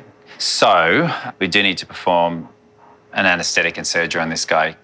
Nurses Nathan and Reagan will assist with the challenging task of anaesthetising such a tiny patient. It's an anaesthetist nightmare, that is. Yeah, well, I think it's anyone's nightmare. Yeah, you know, a young animal, old animal, we all know that they are the riskiest. And he won't make it if we don't do this. All right, let's start the process. Just a little bit of anaesthetic. Everyone cross your fingers and toes and paws. Because we have to do surgery on his head, we can't have his head in a mask. No. So when we get down to a point where we think that he's deep enough, we're going to quickly flip him around, okay? And then, Reagan, if you can extend his head, and then I'm going to hold down his tongue and try and get the tube in, all right? First task to be tackled is to try and navigate the anaesthetic. Can we place a tube down his throat? Can we place a tube in his nostril? Let's give it a go. So you're going to pull the mask off and you're going to spin him around to me, okay? Ready? 3, 2, 1, go. Scott is hoping a narrow tube down the throat will be the most effective way to administer anaesthetic to his tiny patient. Puppy. But it's proving more difficult than he thought. A tiny little head, he has a really big tongue and gets in the way of our ability to look and see the larynx and pass that tube through. Yeah, just going to have to gas him down a bit more, it's too light. What is he on now? Is he on 5? 4, he's on 4. So put him up to 5. I think what we'll do this time around is we'll just try straight onto this. So we'll go into his nose, try this. Because he's so small, he's got such a fast metabolism, so he's quickly removing the anaesthetic from his system. So he's giving us such a tiny little window to perform this microsurgery. It is really proving tough. Okay, let's try again. Attempt number 52. Not sure, but maybe. I know it's so difficult to tell, but can you see the bag moving, Reagan? No. Oh, wait, actually. It's like it's sort of working, but not completely. Yeah, so I'm going to take that out and we're just going to try mask. Right, sweetie. Okay, so the new plan is basically can't get the tube down and he doesn't seem to be tolerating the nasal tube either. So we're going to keep him nice and deep. You're going to just put it over his nostril. I'm going to scrape. We're going to put it back on. Okay. All right. The pressure really is on Nathan and Reagan. They're the ones that are responsible for the anaesthetic, maintaining that and ensuring that he recovers from it. So it is quite a high pressure procedure. He's a tiny puppy. So I'm just going to scrape the edges, okay? And then we'll put him back in the mask. When we're all happy again, and Nathan, you think he's deep enough, then I'll be putting the sutures in. Okay. All right? All right, let's go for it, everyone. Ready? 3, 2, 1, go. With the anaesthetic now finally working, Scott can clean up the pup's lip and at the base of his nose. He can then place sutures to permanently hold the edges together. Okay. Ready? Yep.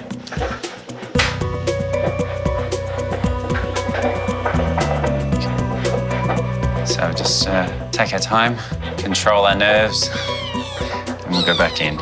His heart's beating nice and strongly throughout, so and as much as it's not very nice to hear him cry, it's better that than him not survive. So a little bit of pain for long-term gain.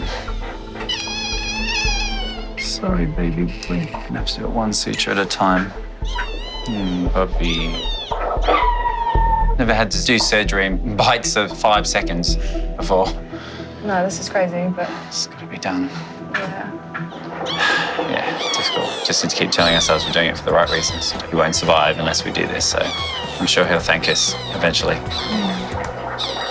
Just if we want to do the right job, I know that it's tough, but I think we need to just put one more suture just on the inside. So if we gas it down one last time, then that should be it. Okay. So after the speed surgery and those little windows that I was able to place the sutures, I'm actually really happy with the cosmetic result, and we're done. The lips have come together. I feel that now he will be able to produce suction in order to feed from mum, and hopefully he'll go on to grow up to be a nice little Chihuahua puppy. Bless him. He makes the cutest noises, doesn't he? Oh, man, he wouldn't go to sleep, and I feel like I need to now. That was tense. We've put 3 sutures in exactly where they need to be. He now has a nostril. He now has a fully formed hard palate. The fact that he fought us so much on the anaesthetic that he was screaming blue murder at points just shows his character, and that will really bode well for the future of this little guy. Yeah, gotta love him. We did it. Here he is. Upstairs, it's been an agonising wait for owner Charlotte. So literally just out of surgery, and it was very, very challenging, but he is as tough as nails. Now you can see why I wanted to do it. Yeah. He's got such fight. He really does. So we'll be taking the suture out in, well, maybe 10 days, 2 weeks. We'll see how it goes. We've put a non-absorbable one in there, so it will stay for as long as we feel it's necessary until he's just a bit stronger and a bit bigger. But right now he's done great. I think you need to name him. Why don't we call him Cliff? Cliff. Yeah. Yeah. Now to get him home, get him on mum, get him feeding, get him back to bright and alert like he normally is. You guys better get off. He needs to go and have a drink, and I think you need one too. Yeah. Agreed. Thank you. All right then, Charlotte. Take care, sweetheart. And you, bye. Bye, little man.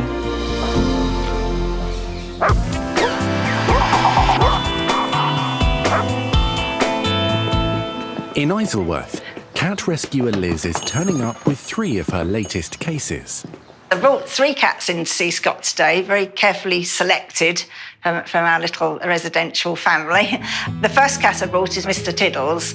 We've also got Mr. Woods, who's like an abominable snowman. And then there's Narnia, who's a sweet little petite black and white cat. And they're all ones that, although they're ticking along quite well, I want to make sure that their issues are addressed quickly, like if they need dentals, which are so important. I know Scott's told me how important it is to keep their mouths healthy.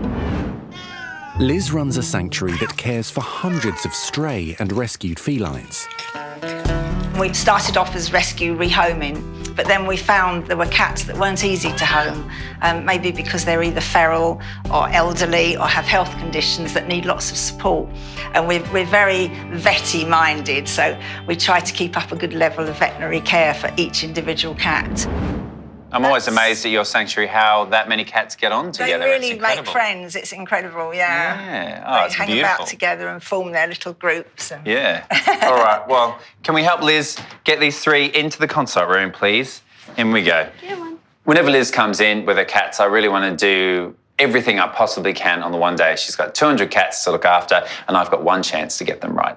So, Mr. Woods, I can feel he's got lumps of hair here and there and everywhere, haven't you, my boy? So definitely we need to try and sort you out. Wow, can I just point out how beautiful his eyes are? He's got 1 blue and 1 green eye, which is amazing. The only thing I would say about that is that there is quite a lot of scientific evidence about the presence of blue eyes and the pigmentation in a white cat leading to deafness. Yes. Quite an interesting quirk that we encounter with white cats with blue eyes is that some of them can suffer with hereditary deafness. So we don't know why there is a link between the colour of your eye and not being able to hear, but it is present in up to 80% of white cats. So we can hear that for sure. So if you call him again, please, Liz, I'm just going to jump. Mr. Woods.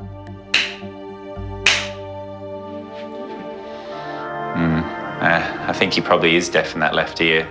The left side is where his blue eye is, so I think he is deaf on the left. Okay? But you got 1 ear that works and lots of buddies. So there you go. Never mind. Stinky, mate. I'm so sorry. Lucky you can't hear, because in this ear I'll just say you smell really bad. Sorry, but you do. A little bit of a spruce up. That's what you need, isn't it, mate? Hey? Mr. Tiddles was next, wasn't it? Yes. He's very handsome. Oh. Mr. Tiddles, alongside being very affectionate, also is a little bit smelly, and I'm picking up that he's got some quite bad breath, so I think he'll definitely need to have some dental treatment, but also he has a little bit of dark pigment discharge in his ear that we'll need to clear out. There we are. Hello, beautiful. Hello. You are lovely, aren't you? Next up is 4-year-old Narnia. Oh, you're not making it easy, are you? So that looks like it's a little bit of snot coming out there. So she definitely has a little bit of a respiratory infection by the looks of it, Liz. Yes, I've been keeping her separate, actually, at home. Good. All right, Liz. Well, if you say goodbye, little Narnia, and I'll look after her and the other 2, and I'll give you a call once they've all woken up. That's lovely. Thank you very much. Be a good girl. I shall be looking forward to seeing them later, hugely. And they're such characters as well, so it would be lovely to know that they've had everything done and we're on the right road to having happy, healthy cats. All right, Thank you. see ya. Thanks, Jessica. Bye-bye. What are you doing? You're crazy, aren't you? Now you've only got the 2 of us. Is that going to be enough? Because I know I like 3 people on hand at all times. No, definitely not the first, and it absolutely won't be the last. The woman looks after so many cats.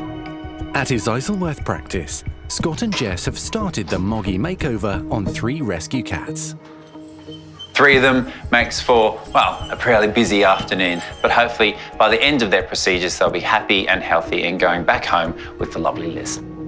First up is Mr. Tiddles, who needs some major dental work. He's got some really pungent breath, which is why I'm wearing an outfit that looks like I should be handling toxic waste. I am a little bit, his breath is pretty bad, but what he does have is some pretty rotten teeth, which is the cause of his problems and his bad breath. And they're quite difficult to remove, but also it is only maybe a centimetre from the eye. So one false slip and you can literally stab it in the eye. Dental health is a really important part of looking after a cat or a dog, because when you've got tartar buildup, you've got a huge amount of bacteria lurking in your mouth, and then you're swallowing that every single day, which is having a really harmful effect on his liver and his kidneys and his general health. So to remove these rotten teeth removes the source of bacteria, and literally overnight the cat can feel $1 million. So you got 2 healthy roots there, and then you got this rotten stuff back here. Okay, so we can wake this boy up. All done. Yep. So he can go back, please, Jess. It's fine. On to the next one. Next, Narnia has a badly congested nose that Scott is going to flush. So we're just going to wrap her up in a towel, put the cat muzzle on, and then give her a little injection in her butt, okay? Oh, there we go. There we go, there we go. Good girl, good girl, well done. So brave. Narnia is quite the feisty girl when you're trying to do things to her she doesn't like, and that's the reason why no vet or vet nurse will ever be a hand model. Just a couple worries. Ouch. Thank you. Yeah, try and get a sample of this stuff. Narnia is very likely to be suffering with cat flu. It's caused by 2 viruses, either calicivirus or herpesvirus, and can lead to a very snotty nose. Yeah, look at that. Gross. The best way to clear a cat's nose is by actually performing a flush, so putting a saline solution in one nostril, packing the throat, and have it fly out the other nostril. Oh, man, that was gross. It's quite a lot for a little cat, isn't it? Yeah, loads. But I think that she is going to feel so much more comfortable, and as my nana always used to say, better out than in. Come on in. With little Narnia now more comfortable, the team can move on to their last patient, Mr. Woods. Okay. So Mr. Woods has a few issues. He has some pretty disgusting ears, so we're going to give them a good clean. And whilst I'm sorting out his head end, the girls are going to be defluffing him. Oddly enough, I have an allergy to sort of certain long-haired fluffy cats. They just make my eyes itch and make me a bit sneezy. When I first met Mr. Woods in the consult room, I can tell straight away that he has some really smelly ears. It's actually horrible, isn't it? They have a lot of discharge coming out of them, and they do need to be swabbed to assess for the type of bacteria that are growing within them. And after we've done that, we're going to give them a good clean and a good syringe out with saline. So, how are you getting on? Yeah. Half shaven. Half shaved. All right, let's flip him over. For some reason, nurses absolutely love performing grooming on cats. I think they find it quite therapeutic, and it's a great way to see a before and after, knowing that a cat's coming quite mangy and going out looking quite sleek. After nearly 4 hours, the marathon makeover on all 3 cats is almost complete. He's done? Oh, all finished. Right, so we've got healthy cat and half a cat, and we're all wearing the cat. He's certainly left his mark on the practice, hasn't he? Liz was concerned that Mr. Woods might be a bit of a handful, and the only handful he is a handful of fluff, because he's actually the perfect gentleman. Narnia and Mr. Woods will be started on antibiotics for their nose and ear infections. All 3 of them should really have a greater quality of life after what we've done today. So now they're just sleeping off in preparation for being collected by the lovely Liz. Good boy.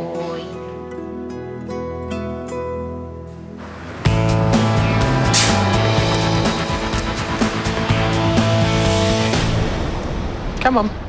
At the St. Margaret's Practice, Not going to the park, I'm afraid. David and his 18-month-old spaniel Sega are arriving for an appointment with Scott's colleague, Vet Phoebe. Hiya. Just got Sega for a checkup. Hello. Hi, how you doing? Come here.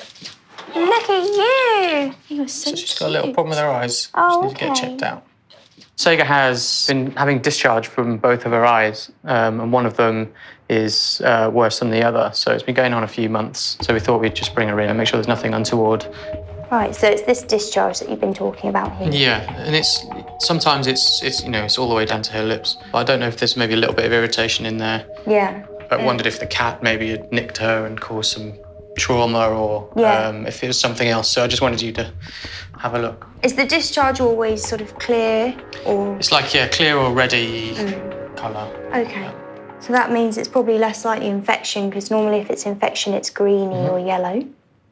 So right away, I can see what the problem is. Okay. Right in the inner corner of her eye, where the discharge is coming from, I can see some small hairs, and it looks like they're probably rubbing on the surface of her eye. Right.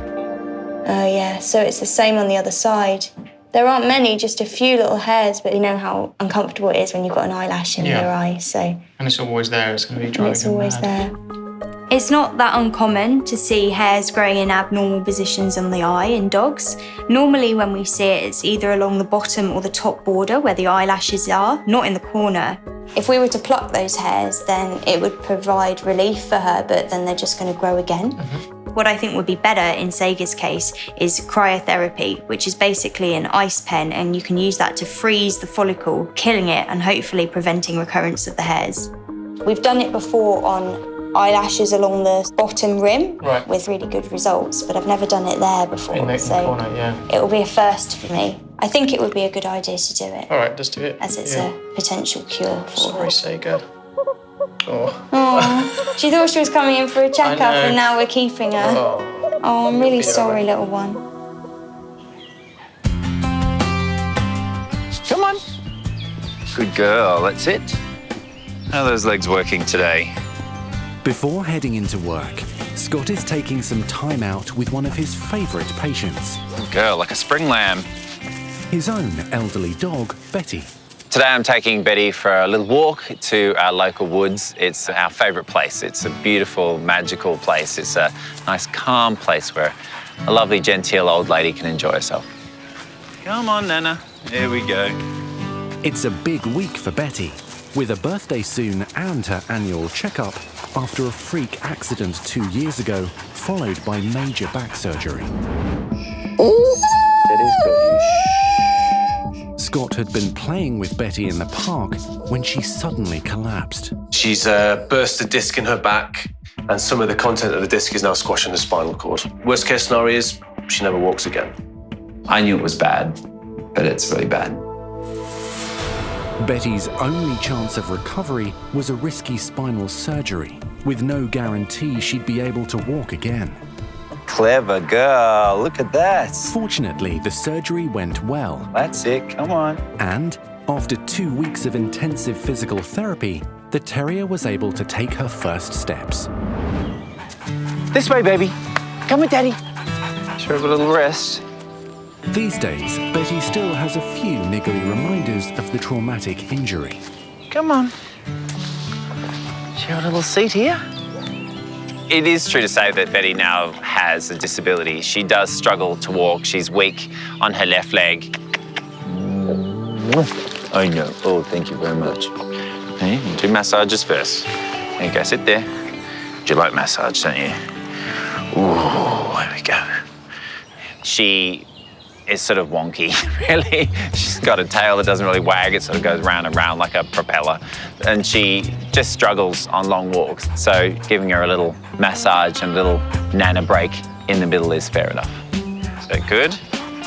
Yeah. Snuff all those muscles. We'll have to go and see your Uncle Michael soon, won't we? Hey, after he did his miracle surgery on you, fixed you up. Hey. Betty's also about to have a birthday. So after the visit to Michael and hopefully an all clear, Scott is planning a special celebration. I love my girl. Yeah, I do. Betty is just about to turn 12, which is incredible, really, considering everything she's been through. So in order to properly celebrate, we're going to throw her a 12th birthday party, which sounds absolutely bonkers, but we're going to do it anyway. And it'll be great. What do you think?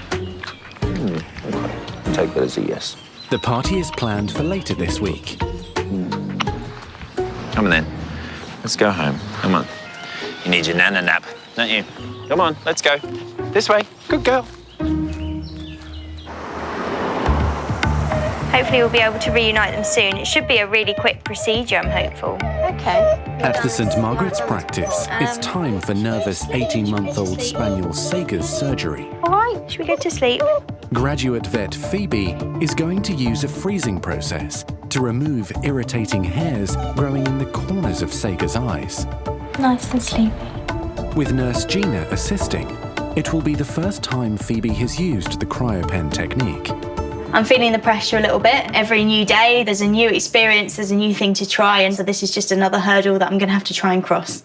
So now Sega's asleep and we get to have a sort of better look at the eye. Where the hairs are coming out, the tissue actually looks kind of different to the rest of the conjunctiva in that area. It looks darker.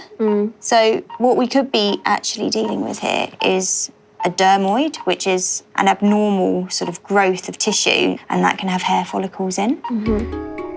The advantages of the cryopen is that it's really quick, it's less painful than surgery, the recovery time is much quicker, and if it's successful, then Sega will be able to just go home today with a little bit of pain relief, and that's what we're aiming to achieve here.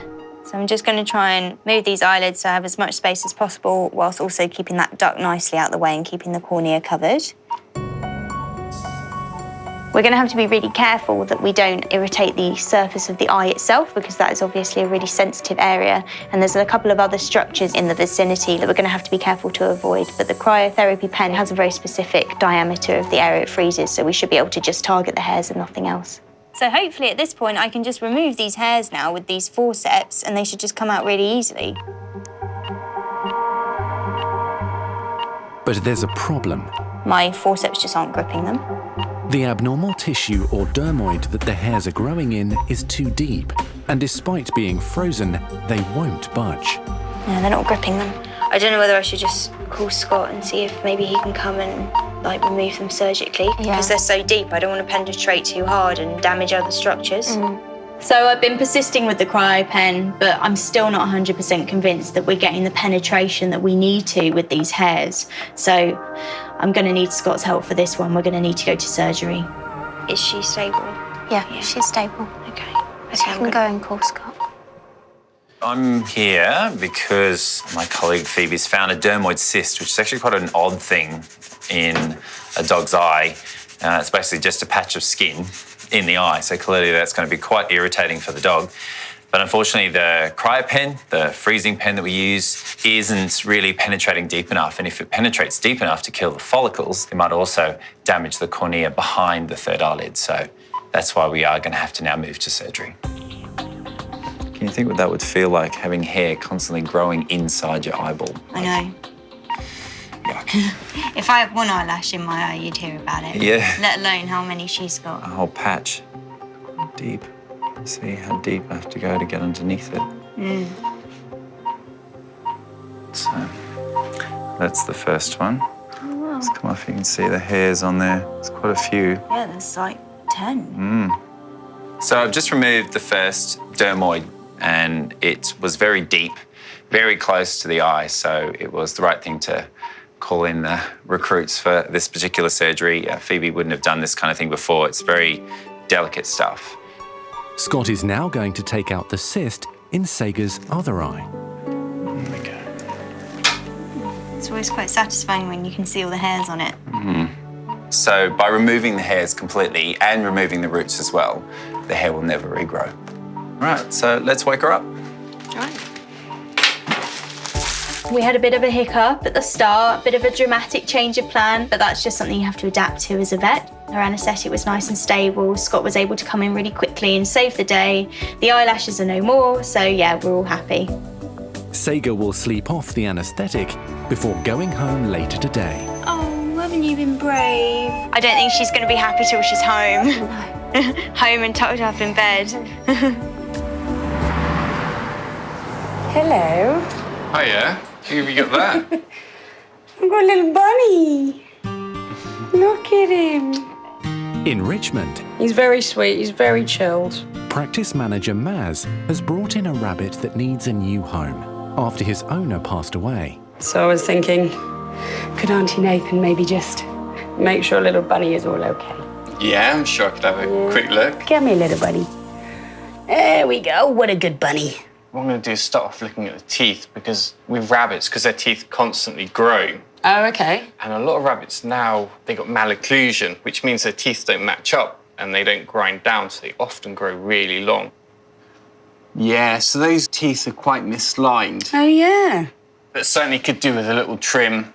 That just in between those teeth there, so it stops me catching on the tongue. And I think, this will really help with those two teeth meeting up again.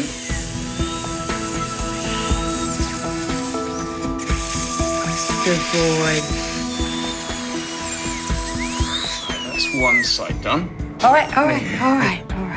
Now it's just onto the other side. Oh, so the heart's going crazy. Yeah.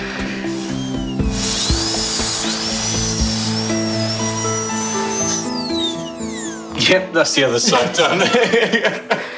Oh, that's going to be better, though. Have you got any ideas for a home yet? I'll take him home tonight to make sure he's okay and he's eating all right.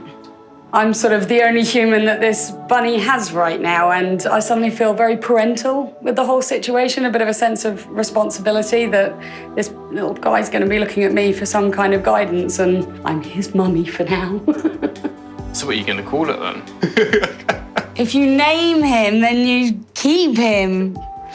But he does need a name. He's my little buddy. You're my little buddy. Come on, then.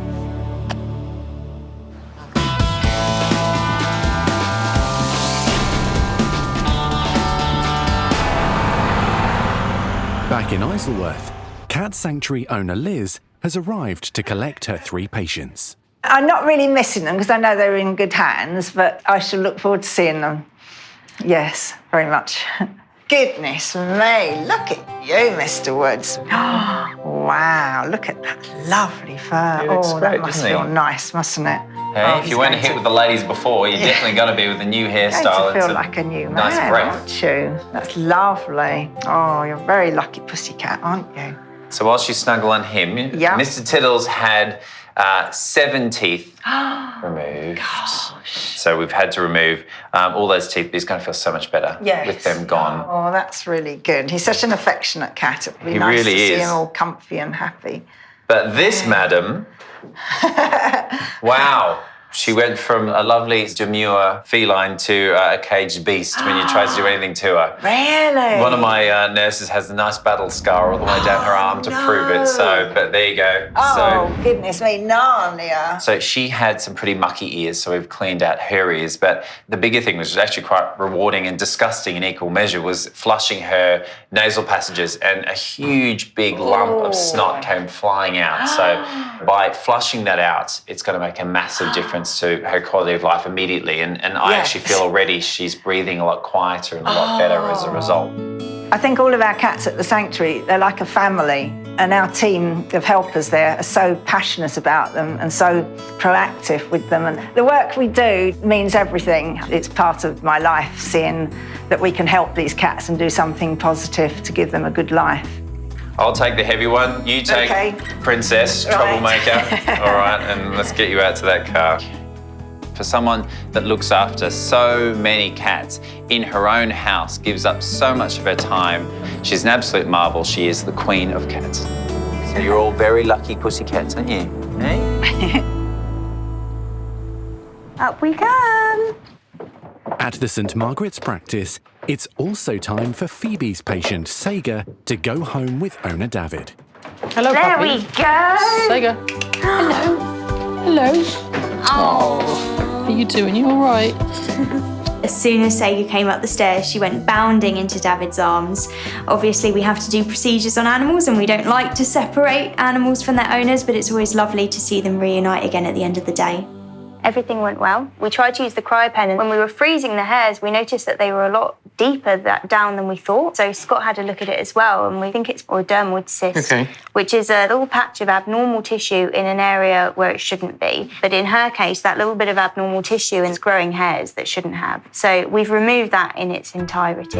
Okay. And then hopefully she should make a full recovery and no more hairs.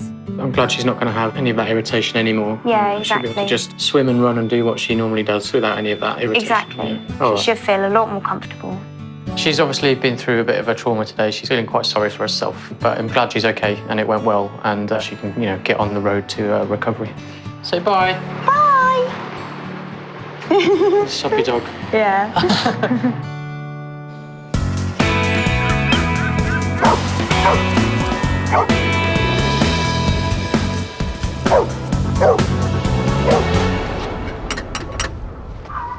Oh, someone's home. Hello. Hi. Oh, wow. A little handful of cute there. A few days later, Scott is making an important house call. to check on tiny cleft palate patient Cliff. So that's proud mum Dolly, yeah? It is, bless her. Hello, you about to feed your babies? Cliff's holding his own with his brother and sister. He may be the smallest in the litter, but he's certainly not the quietest. But I can see at the same time that those sutures and just the abnormality that he's suffered with is going to mean that long term he is going to struggle to latch on and consume as much food as his brother and sister. So I would suggest that we do kind of supplement him with a little bottle from time to time. Definitely. Funny you should say that. Ah, I think you should do the honours with this one. Oh, yes, please. Look at this. Hey, there you go. Oh, you're going to have some? It's a really wonderful, special moment when you get to bottle feed a puppy because they are looking at you like their mum. They're pouring at you with their feet, trying to sort of pressurise the milk as if they were latched on to mum still, and it's a very special moment for me. Well, I think if this feed's anything to go by, he won't be long before he's catching up with his brother and sister. No. Hey, little man. No, no time at all. Hey.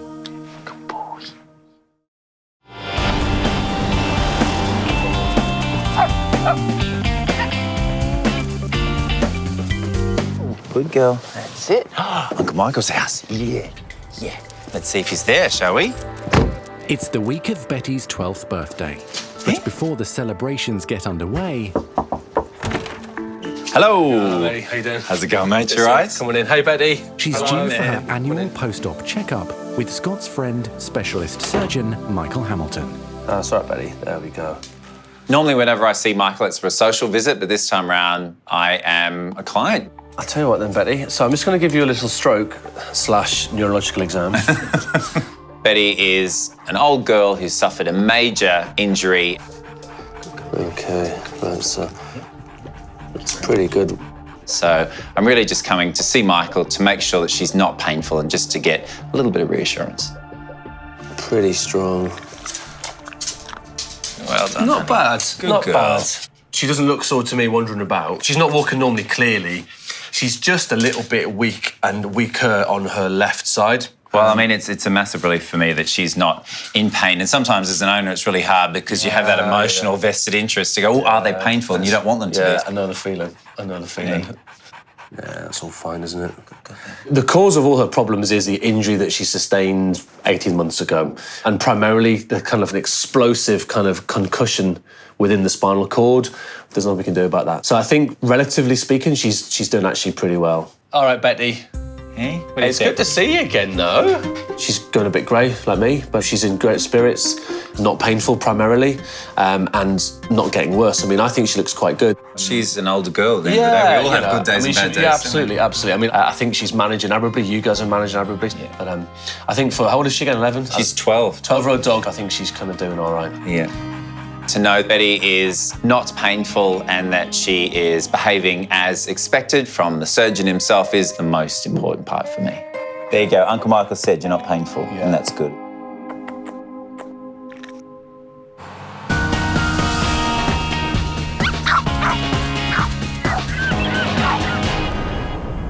What do you reckon, Winston? Are you wondering what type of dog he is? Oh, are you giving him your ball to play with? In her home in Surrey, practice manager Maz is introducing Buddy the bunny to her dog, Branston. Not sure he's going to go for that game. No. It's pretty cool seeing the two of them interact together. It's so nice to see that Buddy's really chilled and Branston's quite happy with this long-eared puppy that's been brought into the house. Right, Benny, you've got to talk Daddy into keeping him. Just both be cute. Branston seems to be okay with the new arrival. Now it's time to win over Maz's husband, Chris. Hello. Hello. Oh, hello. Oh, who's this little guy? I was expecting to see Well, that's Dave, but not- Branston. Hello.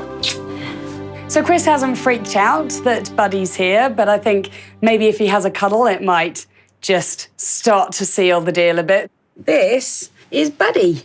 Hey, buddy. There we go. Hello. I can't believe how chilled out he is. He's just Isn't he? laying there, not moving. He's really chilled out. And what is he going back tomorrow and finding a home, or? It's funny you should mention that, actually.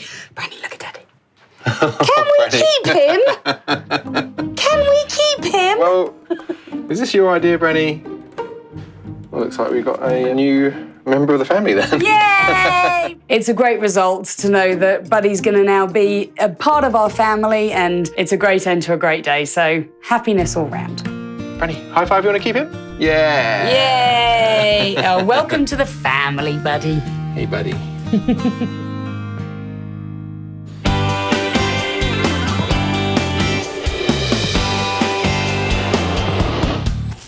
Ready? A week after her eye operation, Spaniel Sega is enjoying runs back in the park, much to the delight of owner David. Good girl. Can you do a high five? High five. It's great being back in the park with Sega. She is in her element, running around and chasing the squirrels and doing all of those things that she likes to do. That's a stick. Where's the ball?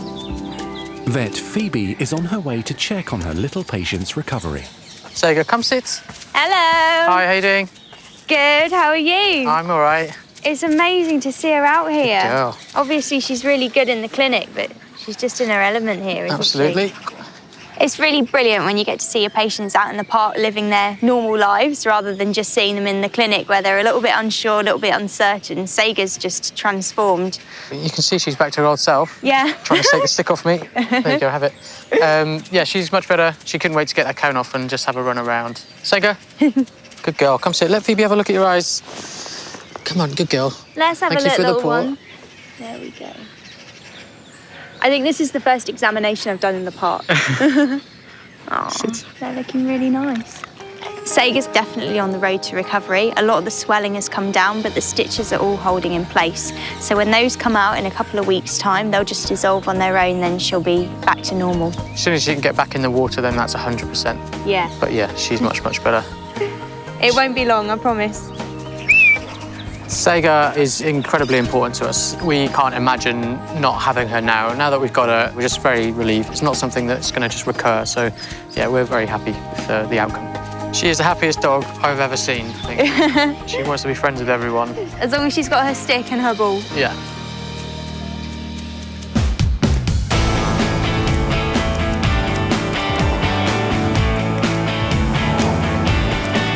You excited to see Betty for her birthday?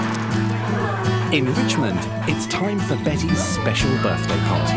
And Scott has invited clients, family and staff to join in the celebrations. Ah,